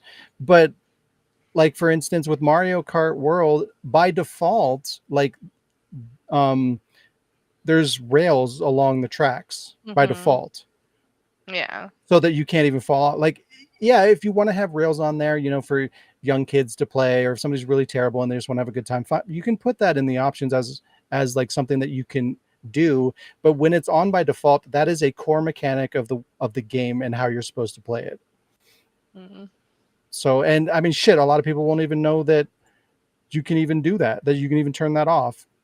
And yeah, you can have the argument that, people won't know that they can turn it on as well. But I don't know. I feel like something important is definitely being lost. And, I always go back, like I think about, me growing up and kind of growing up with video games growing up alongside me, like there was always this like anti video games kind of perception, especially from adults, where it's like, oh, video games are going to rot your brains, bad for you. It's going to make you dumb and all this shit. And it was literally the opposite, where playing video games would actually make you smarter and more responsive. And like, in a way, it was a tool for growth and learning. And they didn't have to present it as an educational, tool. It was just it was baked into the experience by default. And now in modern day, I feel like it's the opposite. It's like, now that it is mainstream, it is a fucking tool that's going to rot your brain and teach you to go into autopilot and grow up with these expectations that you're going to be guided through whatever you're experiencing. Like you see that a lot in general public and a lot of people's opinions. And like things like this contribute to that, where it's just like, I'm expected to be accommodated no matter what I do, whether I'm playing a game or I'm going through life or whatever. Like, I feel like that kind of shit is damaging and it's bad. And here you go, yellow paint. And like, at least sometimes they have the decency to at least kind of make it work in the environment. You know what I mean? Like Resident Evil has like the yellow tape, like the caution tape or whatever. It's annoying, but at least they worked it into the world. Why is that mountain yellow? Like, why is there random paint on the side of this mountain to climb up? Like, it's shit like that to me is like super immersion breaking. And again, like, I get it for in terms of like accessibility. That's a different conversation where, like, some people might not be able to see the protrusions or whatever to grab on or something like that. And, you could turn stuff like that on and, maybe that needs to be part of a bigger conversation in terms of like presentations within the video game industry of like, hey, as a rule of thumb, when you're playing a video game, know that when you go into the options, you have tools to help you get through the game if you need them. Make that mainstream and make people aware of that, so that like if they do have hindrances to the experience, they can turn these on and they can enjoy it. But putting this in by default and everyone is just experiencing the games like this on average, it is having that negative effect on people. So you feel like you're not learning anything with modern games? No, I feel like you could close your eyes on half of them. Like, not literally, but sometimes literally. Sometimes it will, like, shit. Most of the Assassin's Creed games, and I think even The Witcher 3 did this too, you can I can't remember, there's like either a button command that you can input or you can toggle it in the options, but you can just get on your horse and it will take you to where you need to go. So it's like, okay, well, you have this giant open world that's meant to be explored, but you're giving me, well, two things. One, you can just jump on your horse and auto go to your destination, which makes the open world redundant. Or you can fast travel from anywhere in the world and just be where you want to be. Again, both of those things break that kind of gameplay experience, because the whole point of having a big open world to explore is to explore it and go through it and have to navigate and all the little things that come with that. It's like, okay, well, I have a long journey to get to where I need to go. That means if there's a food and drink mechanic. I've got to manage that from getting from point A to point B. I could run into something. There's the risk of getting killed. So, that could affect me. Well, maybe I'll deviate from my route and I'll hit this small town and I'll save and I'll stock up on supplies because it is far. Like you completely destroy all of those mechanics when you implement tools like that to either make it quicker and easier or more accessible. But the quick travel thing is an option. It's not a necessity. Like, you don't have to do it. Yeah, Same but with the horse in Assassin's Creed. It just follows the trail. It doesn't take you to the destination. well, yeah. I mean, it follows the trail, but the trail ends at your destination usually, depending on the game. But the thing is, like, if it's there, and especially if it's on by default, like, why would you not use it? Like, you're just basically kind of punishing yourself and adding additional hours to the gameplay experience for no reason, because there's a way to just not do that. I feel like you're contradicting Yeah. both points against each other. Like, if you want the experience of going the long travel, you can do that. If you'd rather cut the corner and take the quick travel, you can do that. You have the option. That's what the good thing about that is. Well, no, you can go either route you want.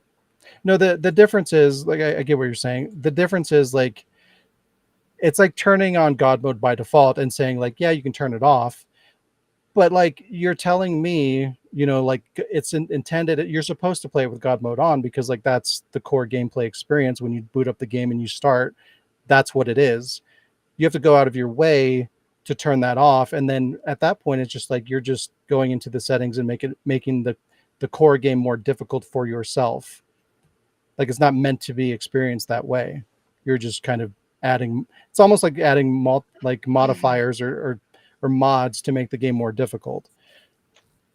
Not necessarily. I mean, I guess it depends on the game, because if I take, like, for example, Horizon, it has the quick travel thing, but you need a travel pack for it. You have to, like, buy a travel pack. If you don't have travel packs, you can't quick travel. That's better. I think that's a middle ground, And I like, think that gives you some games probably have that too. Like, I don't know. I haven't played, like, a whole lot of quick travel games, but Horizon's the one I'm thinking of with the quick travel. A lot of times you're like, no, fuck it, I want to ride a fucking machine bird and go there myself. Sorry, Machine bird. More good. I would say one last thing on this topic. So as I started about the Shadow Tower of this and, like, kind of shitting on it, I'm shitting on it because of the controls. And also not knowing what to do. That's why I'm shitting on it. But what I'm not doing is asking people for money while I shit on it. I am not begging for people to pay me so I can carry on shitting on this game. If I'm not into it, I'll just move on. Yeah, and I mean, it's kind of the opposite too. Like, you're, as games become more and more expensive too, I feel like it's more important because, like, it's getting to be more and more of an investment to buy into stuff like this. So if it's like you're just kind of, I feel like you're kind of pushing people out. Like, it's doing both, right? It is opening the door in ways to other people, but I feel like a lot of, like, the older generation, the hardcore that are typically spending more of the money to, maintain and grow the industry, like, those people, I feel like they're getting kind of burnt out and annoyed by things like this. And if you turn away too many of those people, it's going, it's going to implode eventually, right? Like, the industry can't maintain itself on the minority of people that typically these adjustments are made for, which is why I feel like you should prioritize that and find a way to meet in the middle. Like, I just feel like these shouldn't be the default way to experience these games, and then you can have on the back end the accessibility options for those that need it. It's just, I don't know, it's a conversation that I just think needs to be had. I feel like it's something that the industry and the community can figure out. Doesn't have to go one way or the other necessarily. I just feel like the way that it's at and the way that it's going and what I'm seeing is not healthy for especially younger people experiencing games and the longevity of the industry. I feel like this is just not a positive way to approach things. And that comes from my personal experience that has grown up with video games and is invested heavily in it, and what my kind of expectations and perceptions are, like that obviously is going to color, where I see things, and it's not going to be the same as everybody else, and that's fine. But if I could see, if I could see the opposite effect, where like I could logically see these changes being a net positive more over the negative, then then it would just kind of be a me problem. You know what I mean? Like I just don't see that. Like I would be okay with me just being like the weird one that's like, okay, well, I don't like this, but it's better. Like I would rather that than kind of where I'm at right now, where it just seems like it's just not good or healthy for the most part. I don't know.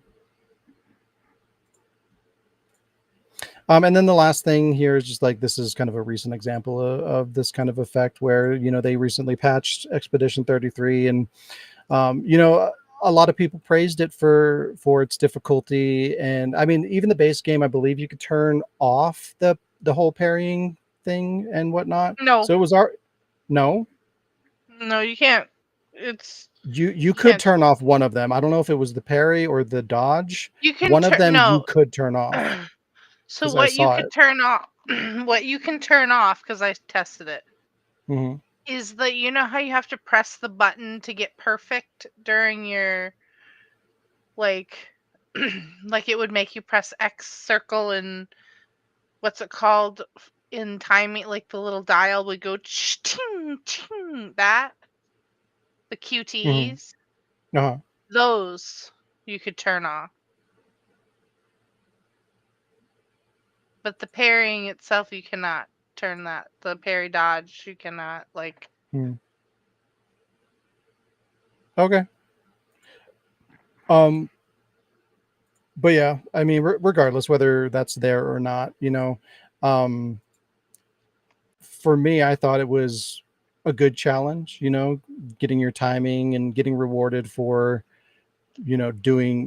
doing well, and I mean, there's technically there's a counterbalance in there already by default when, if you're missing your dodges and your parries and you're taking damage, you can counter that by healing and changing your strategy and using the pictos to, beef up your HP and your defense to tank more hits and you know what I mean? Like you can use the game to overcome challenges like that because it does have so much depth and variety. I used and a the lot of that stuff. and yeah, and that's great. And and then there's the people that just, there's the opposite where you can use pictos to punish yourself more. Like if you fuck up, it's going to hurt you more, but the flip side is you're going to do more damage too, so you're kind of covering both bases. And I feel like Expedition had a really good mix of both. And then we have this where it's like, okay, well, this patch implements a massive 40% increase in the dodge and parry window, which is game changing. And then they overall reduce damage between 10 and 50%, which probably nullifies, like the 50% is probably at the higher end of the spectrum where it's like insta kill kind of damage. So again, these are pretty game changing impacts on the difficulty and how you experience the game. And it makes me feel like bleh. It's like I appreciate overcoming the challenge of a difficult game, and it's like I did that. And then you go back and you look on it and it's like, oh, well, all the people that played after this patch aren't going to experience the game that I play. They're going to be experiencing a game that's 40 to 50% easier than what I did. And it just kind of sucks, and when you're not challenging yourself with video games too, like it's harder to grow and get better. And I just feel like that's not only an important thing in video games in general, but also a good mindset to have, is to challenge yourself and grow and overcome things. And I just don't like that that's getting ripped away from video games. And then just a couple, industry changing things that you kind of see pop up with difficulty drops. guided gameplay focus and simplifying mechanics. Another thing that we'll talk about eventually down the road is it's in my news queue of a billion different articles that I need to make videos for is mandatory boss fights. You know, this is something that's existed from the dawn of time where, you know, most games, or at least, you know, a good percentage of them typically have boss fights that are, you know, periodic, you know, walls to hit that you've got to, you know, overcome or level up to beat. And, you know, it just kind of makes things a little bit more interesting. And there's, I think it's primarily coming from fucking journalism, where they're trying to push this idea that they're removing mandatory boss fights, where like either bosses aren't there, or if they are there, you don't have to fight them, just so that it's easier. Like, that's fucking stupid. Like, that sucks. So one hit kill mode. What do you mean? So, you know, if people are struggling to beat the bosses, then just turn on a one hit kill mode.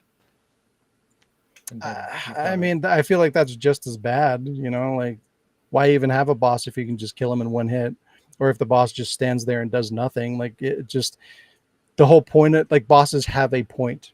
They're there to present a gameplay element that requires multiple things, you know, difficulty, challenge, maybe a new gameplay element. Typically, like Zelda does that pretty well on average. You know, it's like every time you fight a new boss, you have to figure out like, how am I going to beat this? It's also like a puzzle element. And, you know, like when you remove a mandatory boss, that kind of shit goes away. It's like you could go through that Zelda game and never experience those cool puzzles, those standout moments of fighting this cool boss and overcoming that obstacle. And that's really unfortunate. I feel like that's just a big loss for video games in general. And then we talked about horror games being less scary.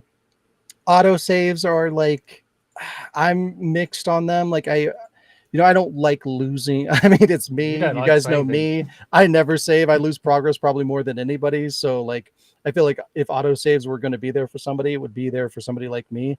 And to a degree, like, yeah, you know, there are a lot of times where I'm like thankful of an autosave, but at the same time, it's also like, that's my fuck up. You know, like, it's my fault that I didn't save. So I did that to myself.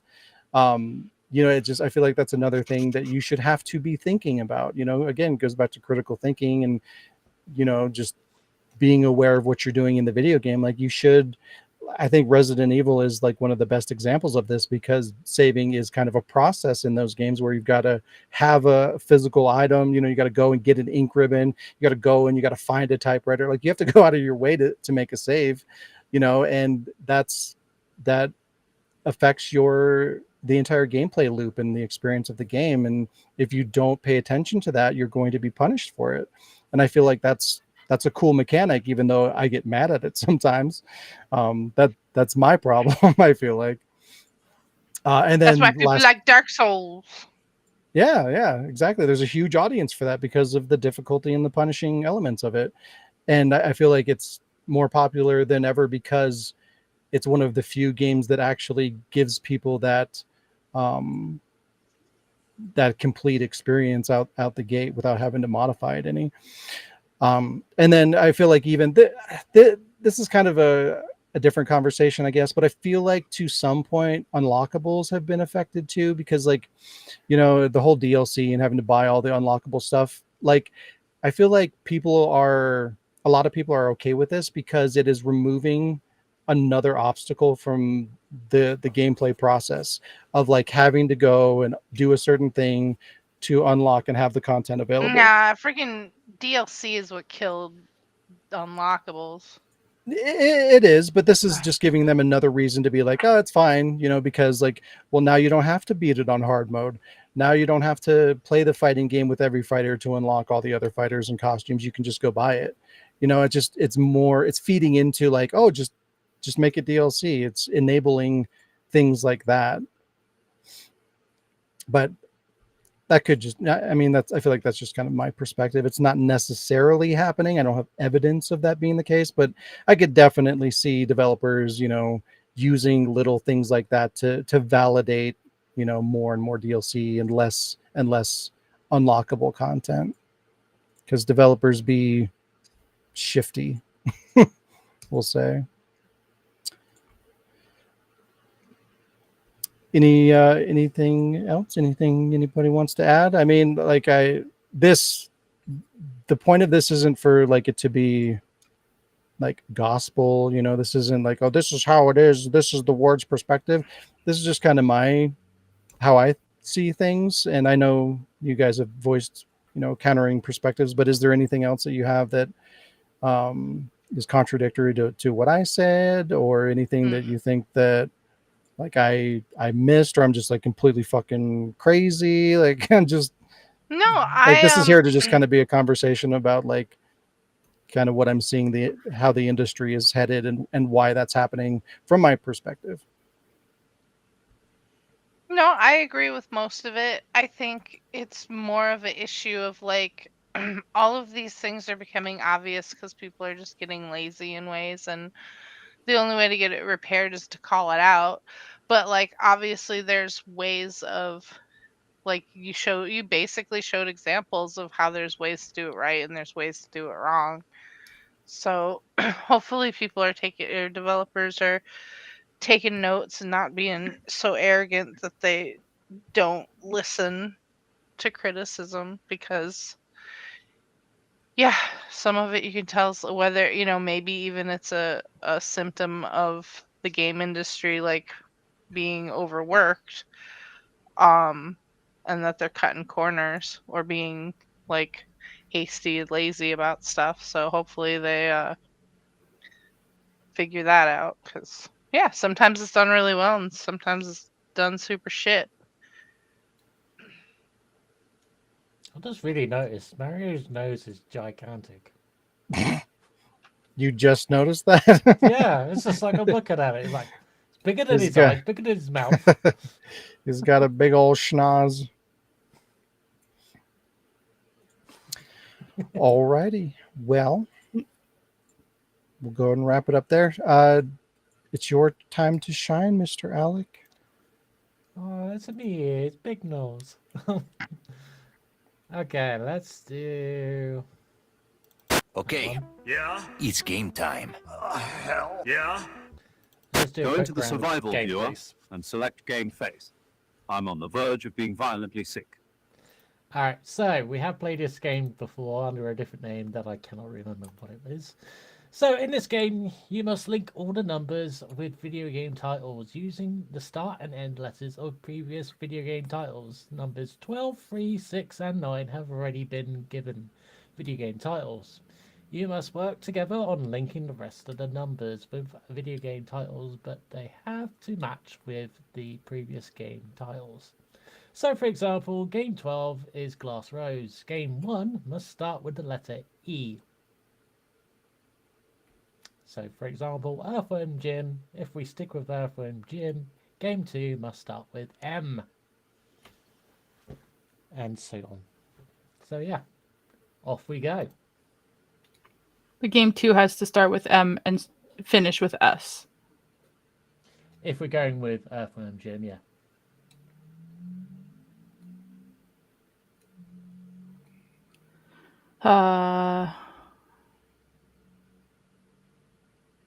Are we going with Earthworm Jim? I mean, we can. I'm fine with Now it. my brain's trying to think of something that starts with M and ends with S. Unless we want to pick something that ends with a different letter, we could do that. Maybe something easier. I don't What's know. another game that we could think of at the top of our head that starts with E? Elemental Gearbolt. The fuck is that? It's a game on the Dreamcast. Is the last letter T? Last letter T. Yeah, if we did Gearbolt. So game 2 must start with a T. And end with the S. So I think of one, Time Crisis. Yeah, there you go. Oh. I'm writing this along so I can follow it. I can explain it later. So, Exogenesis Perils of Rebirth. What the fuck is that? all right. So number 4 must start with an E because of Science Scoop. Another one with E.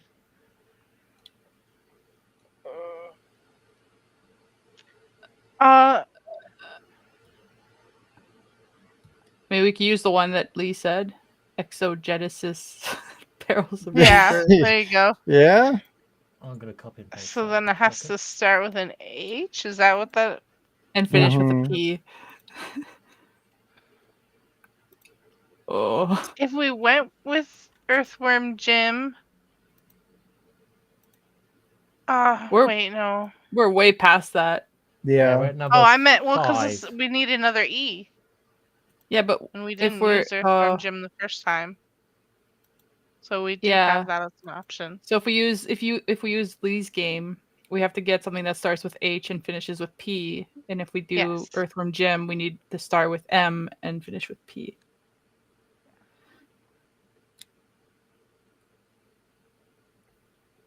Something jump? Is there a game with jump at the end? Well, It there starts is. with an There's H. trying to think what the. Oh no, that's Jumping Flash. Never mind.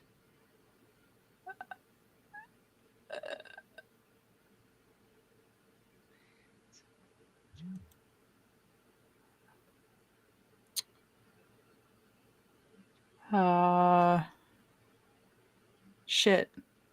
I'm trying to think of games that start with H. I know 2 off the top of my head. One's on my shirt, but neither end with a P. Yeah, I was thinking Harry Potter and something, but it's just because it's got P at the end. I'm like, Harry Potter and the PP. Snap. What? The PP snap?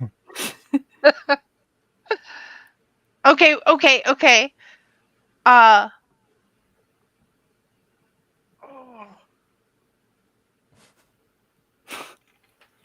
Sorry, I have to think of. Do I have any other games that start with H? Okay, if we could think of something that starts with an E and ends in an R, we could go with RoboCop. So you're thinking. So you want to replace number 4, right? Yeah. If Can we went do with- that? I mean, so what would you have that ends with? So if you're gonna have RoboCop,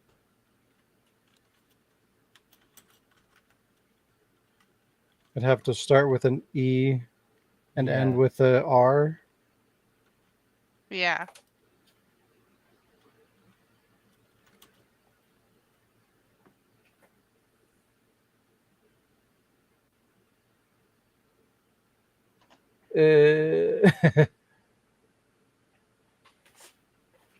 Like I only have one game that starts with an E, but technically it starts with a C. What? Expedition 33. and I said if it has numbers at the end, then we just use you spell out the word of the numbers, and then you use the last. Yeah, I know, but the game's name is Claire Obscure, not Expedition 33. So it doesn't start with an E. Wait, let me go back in generations. Get out of your box. You're empty anyways. What letter does it have to end with? R. Oh, that's an N.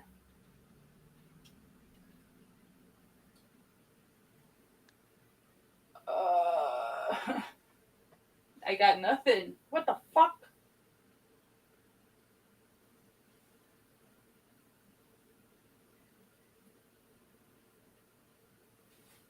Okay, well, I got a whole shelf and nothing. Oh, Jesus. Almost fell. Yeah, it's weird. You'd think there'd be like way more games that start with an E, but like I'm looking at my PlayStation 2 collection and I have 3. What the fuck? I have like extermination. So then we'd have to think of something with. Has to end with a P. Yeah, it starts with N, ends with P. Nap. Nap.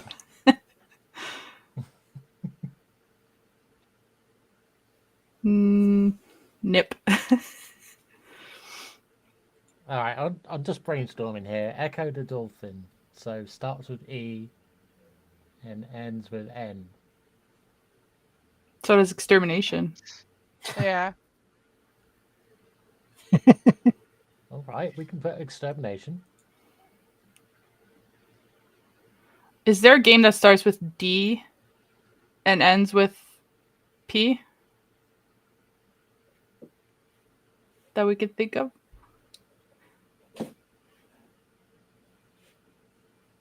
Is there? Eliminator? We can go with that. So then that helps with the whole P thing, and because like Shayla said, RoboCop somewhere. Oh yeah. Okay. So we go with Lee's too elimination powerful at this. Now we need a for game number that starts 4. with P. Prince of Persia. There you go. And then it And has that's a to good have one to start because with an A. Yeah. yeah, A should make it relatively So And end with open-ended. S. 5. Yeah, Number A 5 and end needs with. to start with Oh, an, heck yeah. Yep, so that would be RoboCop. Yeah, so we're doing Prince of Persia for 7. Yeah. Okay, Prince So A ends with S. Persia. Ass. Yeah.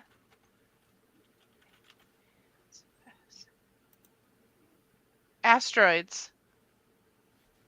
Isn't it just asteroid? I'm pretty. I don't- Is it? I don't Oh think my I don't god, think you it's might be plural. right. I think you're right. That would have been perfect though. No, it is Actorizer, asteroids. It is asteroids. I just looked it up. and that's an R. Not supposed to Not look an it up, S. Shayla. Oh, what? Yeah, I was gonna say. But I'm pretty sure. But I was right. Listen here, Carmen. You're not supposed to Google. Alright, so are we sticking with asteroids? Yeah. I guess we're gonna Alright. have to. And It's then cheating. number 10. I didn't know that after the fact, or that verification was. Number 10 must start with a G. Could do God Hand. Yes. Okay, God hand. Gives us a D. 11 must start with D and end with G.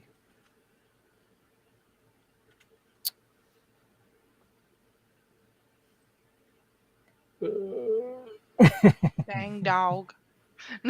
Dog. Dog. There probably is a game out there called Dog. I think there's a game called Dreg. There's a game called Dogs. That doesn't count. Dreg? What's that? I don't know. Dreg. I feel Are like you it popped Googling up. too? No, I feel like it popped up when I was looking at the games on sale yesterday. Watch. I doubt I have a game that starts with a D and ends with a G, but I'm just gonna randomly, for luck. How about Devil May Cry Girl? Yeah, there you go. Devil May Cry. Destiny. Nope.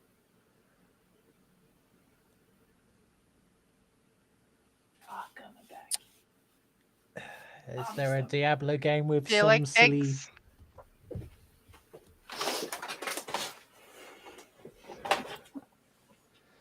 No, they all just have like numbers, but no numbers end with a G. Diablo 3 Break. Gangster Edition. Oh.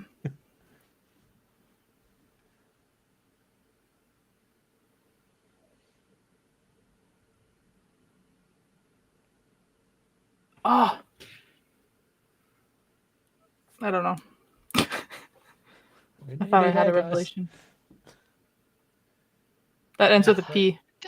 Wait, starts with Dead Rising.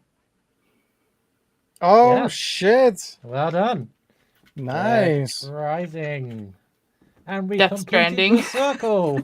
Literally Oh my Death Stranding. Oh my god! What the fuck?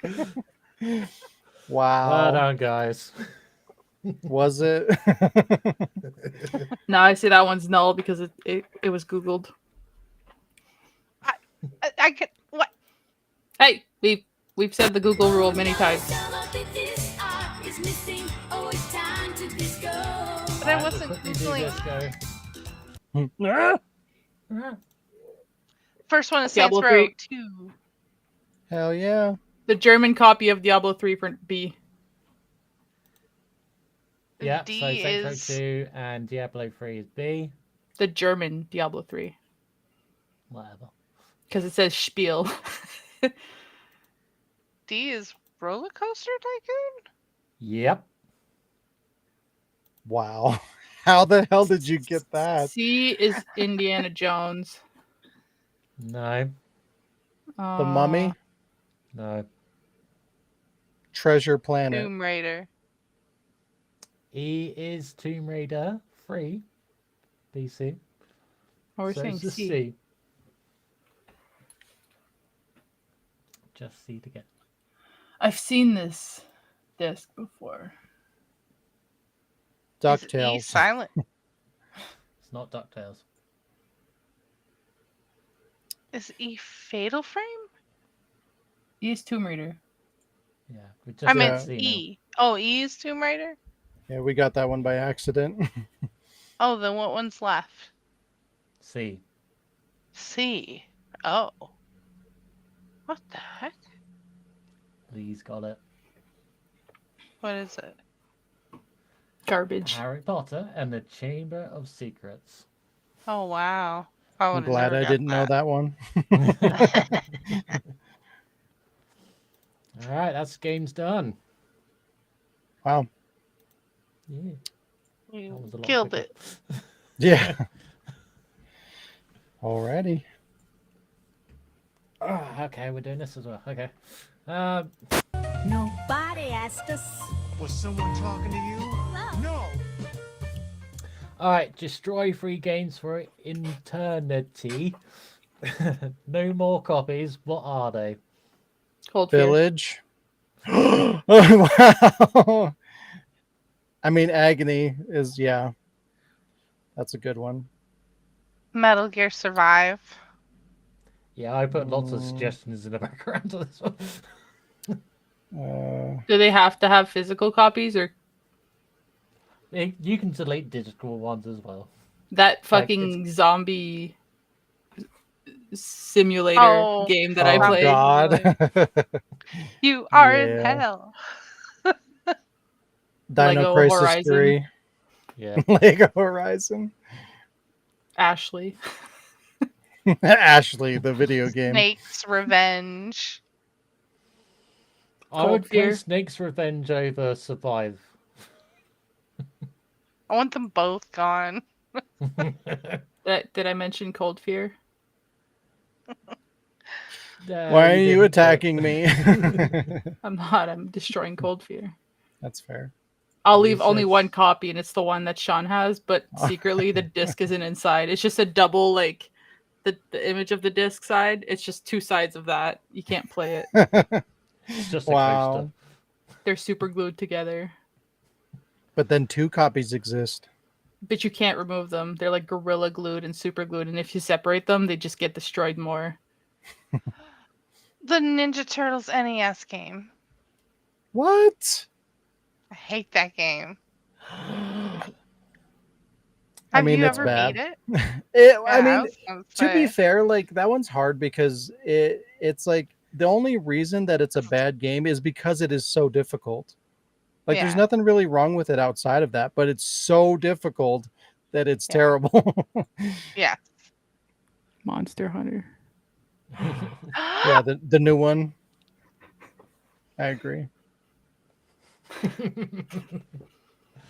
Lisa Devil May Cry 2, and I'm just like, Nah, like there's worse to. games than that. It's a bad game, but there's way worse. Every mobile game ever.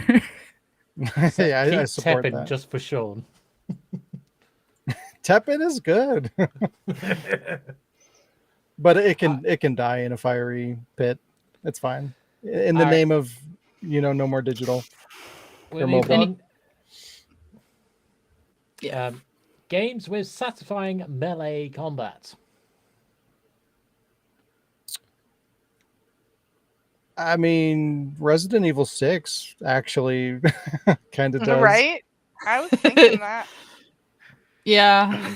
Helicopter. Helicopter thing. I was just listening to it. I did catch the clip when you did do it. I was like, that was I wish the you could do thing that you to wanted people me in to real see life. for so long. Just fucking run at people, jump, like spin around on their necks, and then just flail them on the ground. Be like, idiot. I'm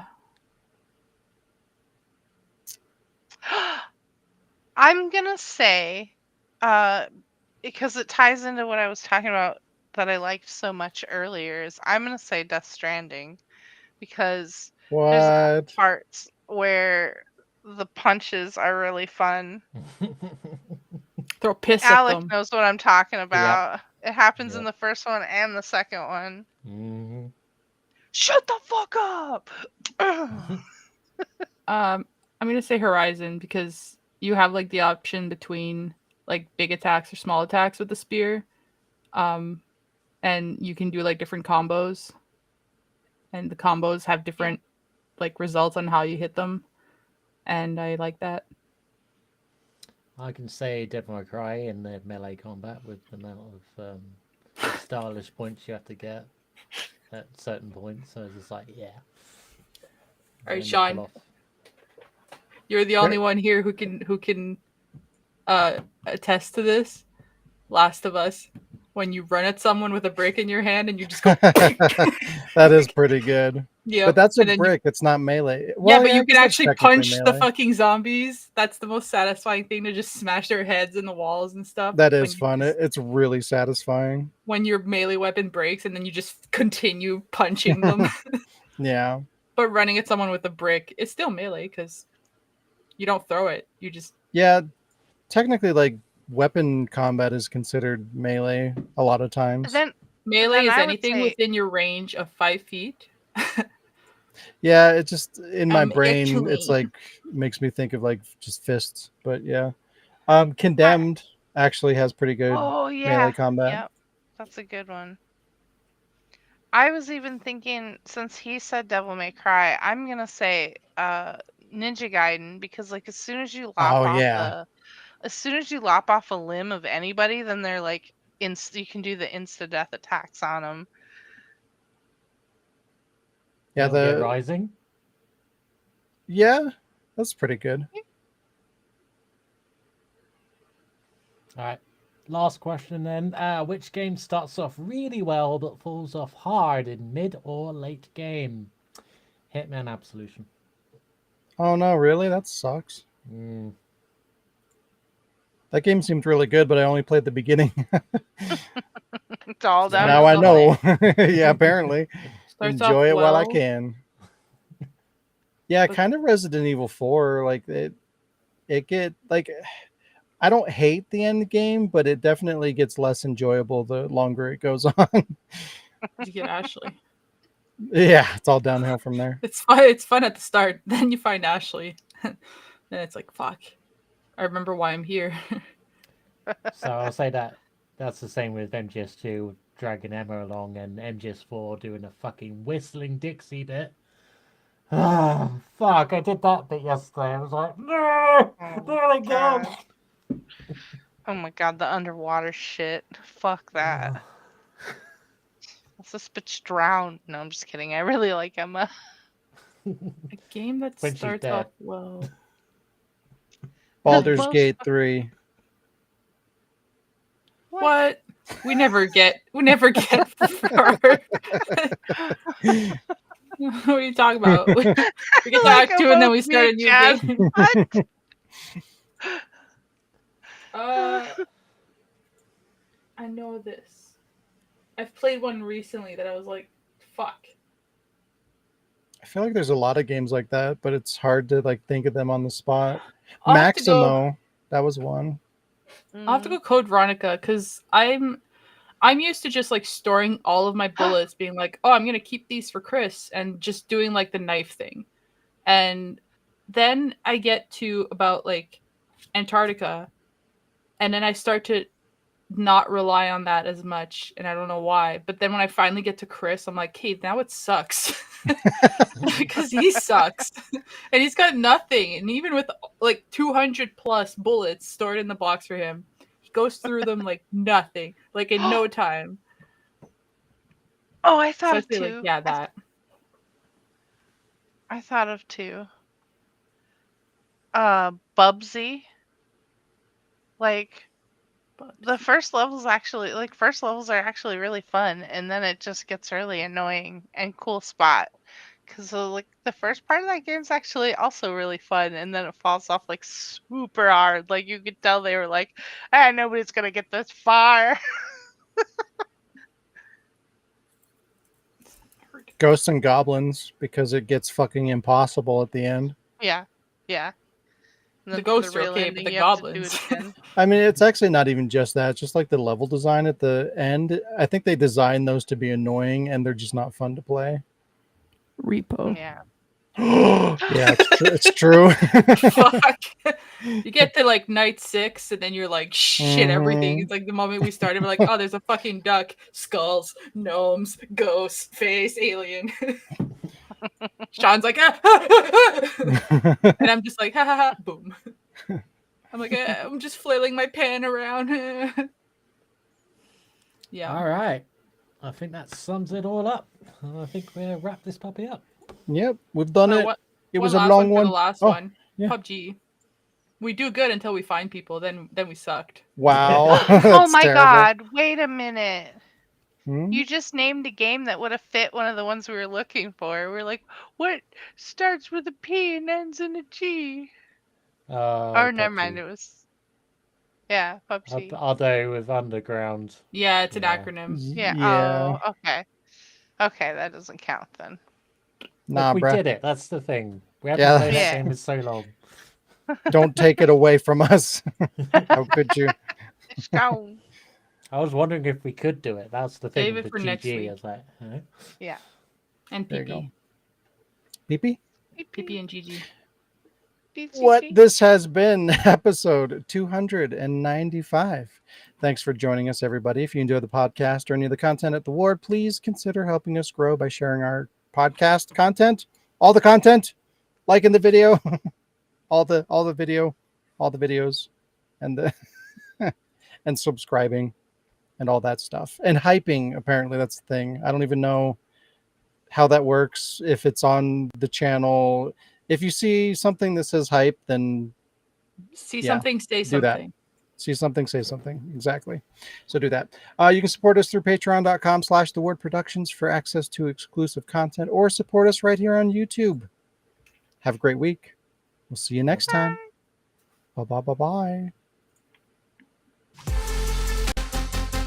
If you enjoyed the Wardcast or anything else on the Ward Productions, why not subscribe? Shoot a comment and give us a like.